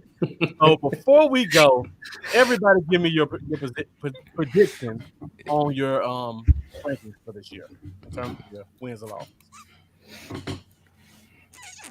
losses. We'll start with Ryan. All right, this is tough. I was hoping this question would be avoided because I think with Washington, there's no expectations this year. Flat, there's no expectations. Rivera made that clear. He just, this is kind of a wait and see what happens. See what we got. If I'm being realistic, it depends on Dwayne Haskins, how well he can play. I do, unlike a whole lot of people, I do have confidence in him. If Terry McLaurin can step up and the defense can be as good as I think they can, I think they can go 6-10, which, that's not great, but, that's double the wins they had last year. But I think that's a realistic if Dwayne Haskins does develop. But if Dwayne Haskins plays like crap, then, you can expect another 3-13 year. But I'll say 6-10 is a realistic goal for us. All right, Rob, we'll go with you next. Yeah, listen, the Eagles did not have the offseason I wanted. There are so many question marks, but there is a possibility that things pan out with this team, right? The receivers can play well, whatever. Carson Wentz and Doug Peterson are good, and I think it was Justin who said it early, talking about the Carson Wentz and Doug Peterson combination of coach and quarterback. Because of that, I'm going to give them 9 wins.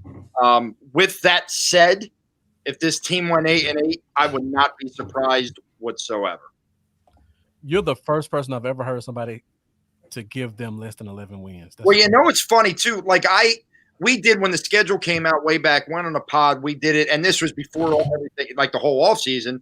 Yeah. And I'd given them, I think, 10 in that, but they just have not taken the steps that I wanted to see. And look, anything can happen when you have Carson Wentz, honestly. If Carson Wentz is healthy, but I mean, I'd like to be realistic. They call me the pessimist, they call me the Negadelphian back home all the time. But I think I'm just being a realist, and I think 9 wins could be the max for this team. All right, Justin will take it to you next, then Lambo will close it out with you. All right. I'm going to grab my microphone. Okay, everybody get in close. The Giants win 7 games this year, and Joe Judge is the greatest coach in NFL history. If that happens, we are throwing a ticker tape parade of 7 games with this control. To be honest, Justin, outside of cornerback, I don't see a lot of just terrible positions on the team. So if you guys don't just get torched in the air, 7-9 is not that unbelievable. I like your offensive line. I like your receivers, tight ends, quarterback. I mean, I don't have to go through everything, but outside of corner, if you guys don't get torched, you can easily get 7 wins. I'm honored. Thank you. All right, Lambo, close it out. And thanks, Jack and Teflon, for the Cowboy Dale shout out. I'm gonna say a lot of our fan base is getting a little hyped and going with the 12-13 thing because of the roster being so talented right now, which it really is, barring any injuries. But I'm gonna say 10-6. I think the expectation with the roster we have is 11-12, but I don't know. I'm really worried about the health of Tyrone Smith for a full season. And we've seen how with Collins and Smith missing a little bit of time in camp so far, me and you, Marcus, we've seen how crazy it's been for Dak trying to get the ball out. And if Smith goes down, man, for any games this year, I think it can make things real rough. I think we could slip a few, and I think it'd be more about 10-6. Yeah, I think we'll still get in though. And just looking at this schedule, it's gonna be brutal all around. The NFC North, the AFC North, NFC West, those are no joke conferences. We all got to see them. So that's going to be interesting to see. All right, before we close this thing out, again, let's get everyone's social media so people can know how to follow you. Justin, let's start with you, and then we'll go Rob and Ryan, and we'll close this thing out. Yeah, you can follow me, Justin Pennant, and follow the pod at Talking Giants. It was an awesome time, guys. Really an awesome time. Thank you for Yeah. All right, Rob. All right, man. You can follow me at Philly_Madness. I do a couple podcasts with thepaintedlines.com. You can follow the YouTube page, The Painted Lines. And to my Dallas fans, I'm going to say something on this show that I don't know if I could ever actually say on my show, but I've been doing a lot of thought about this. And when the season comes around and we start making predictions, I am predicting the Dallas Cowboys to win the NFC this year. I am predicting the Dallas Cowboys to win the NFC this year. I think they have put the pieces in place, and it's going to be such a goofy year. No one had the time to practice with the COVID-19 and everything. it's good. It makes me sick to say it. I hate to tell you guys that, but I'm going to say it. I really do. I think they're going to win the NFC this year. It's going to jinx us now. That was the whole point. Yeah. No, you're winning the NFC East. We're not doing it. You are. Thanks for having me on, guys. I had a lot of fun. All right, Ryan, close us out with your social media. Yeah, I don't think I could ever say the Cowboys are going to win NFC. Even if I believed it, I don't think I could let that out of my mouth. I couldn't. You can follow me at Cooley's Takes on Twitter, and then on my podcast, Cooley's Controversial Takes on Spotify, iTunes, Podbean, and all that. And also, you can check out my articles. Mostly, I write a lot on the NFL, but mostly on Washington at Nuts and Bolts Sports. Okay, and it was a great time with all you guys. All right, great. Before we close it out again, Justin and Rob, I know you guys have actual podcast as well, so let people know the day and the time that they can catch your podcast. Sure. At least for Talking Giants, what we're doing right now is actually for the last weeks we've been posting Monday, Friday. Okay. So, but we have our main episodes on Tuesdays and Fridays. You want to hear like the everyday news of the Giants, so Tuesdays, Fridays, and we're pretty much on all different platforms. We're on Apple, we're on Spotify, we're on Stitcher, we're on everything. So. Giants, even if you search for John Boy Media, we'll be on one of those podcasts. All right, so I'm actually I'm on two. I'm on the Madness, which is the one we are starting to record every Thursday night. We are live at 8:00 right here on StreamYard, but it goes to our YouTube, our Facebook at the Painted Lines. So catch us there. The other one is called Party on Broad with my guy, Mr. Crockpot. And that's more of a, hey, instant reactions to games, big news happens sort of thing. We kind of just talk it out and normally get on about once a week, but follow the Twitter pages because I'm always, putting the stuff up there. So at Philly_Madness. Yeah. So, Lambo, before you give your social media, I want everybody to know, even though everybody here is probably Cowboys fans, make sure you go follow these three people. I've started following them for the past month when I was picking these guests. They're all entertaining. They're all engaging with their crowds, and they all put out great content. So even if you're not a fan of their teams, it's good to know what's going on their side, and they don't mind telling you their thoughts and being impartial, just like you guys can see tonight. So all great follows. And for myself, we close this thing out. You can find me. Everything is Bluff City Cowboys. Facebook, YouTube, Twitter, Instagram. You can catch the Cowboy Zone every Thursday night, 8 p.m. Central Standard Time. We're going to move to Wednesdays when the season starts, but be sure you guys continue to follow us. Lambo? Yeah, it's Cowboys Y'all at Facebook, Twitter, Patreon, YouTube, Cowboys Y'all 88 at Instagram. And I just want to say again, guys, it's been real fun. It's good getting all this information from all you guys, stuff that, I really only pay most attention to the Cowboys. So it's good hearing all this stuff and being able to get all this knowledge in. So thanks again for coming on, y'all. Next week, be sure to come back to the Cowboy Zone. We have a very special guest, a former Dallas Cowboys player will be joining us. He'll be talking secondary, special teams, and quarterback. So make sure you come back and join us. Again, thank you to everybody who was joining us in the comments. Thank you to everybody who stayed with us for this entire time. I know we went long. We appreciate your support, and you guys have a good week.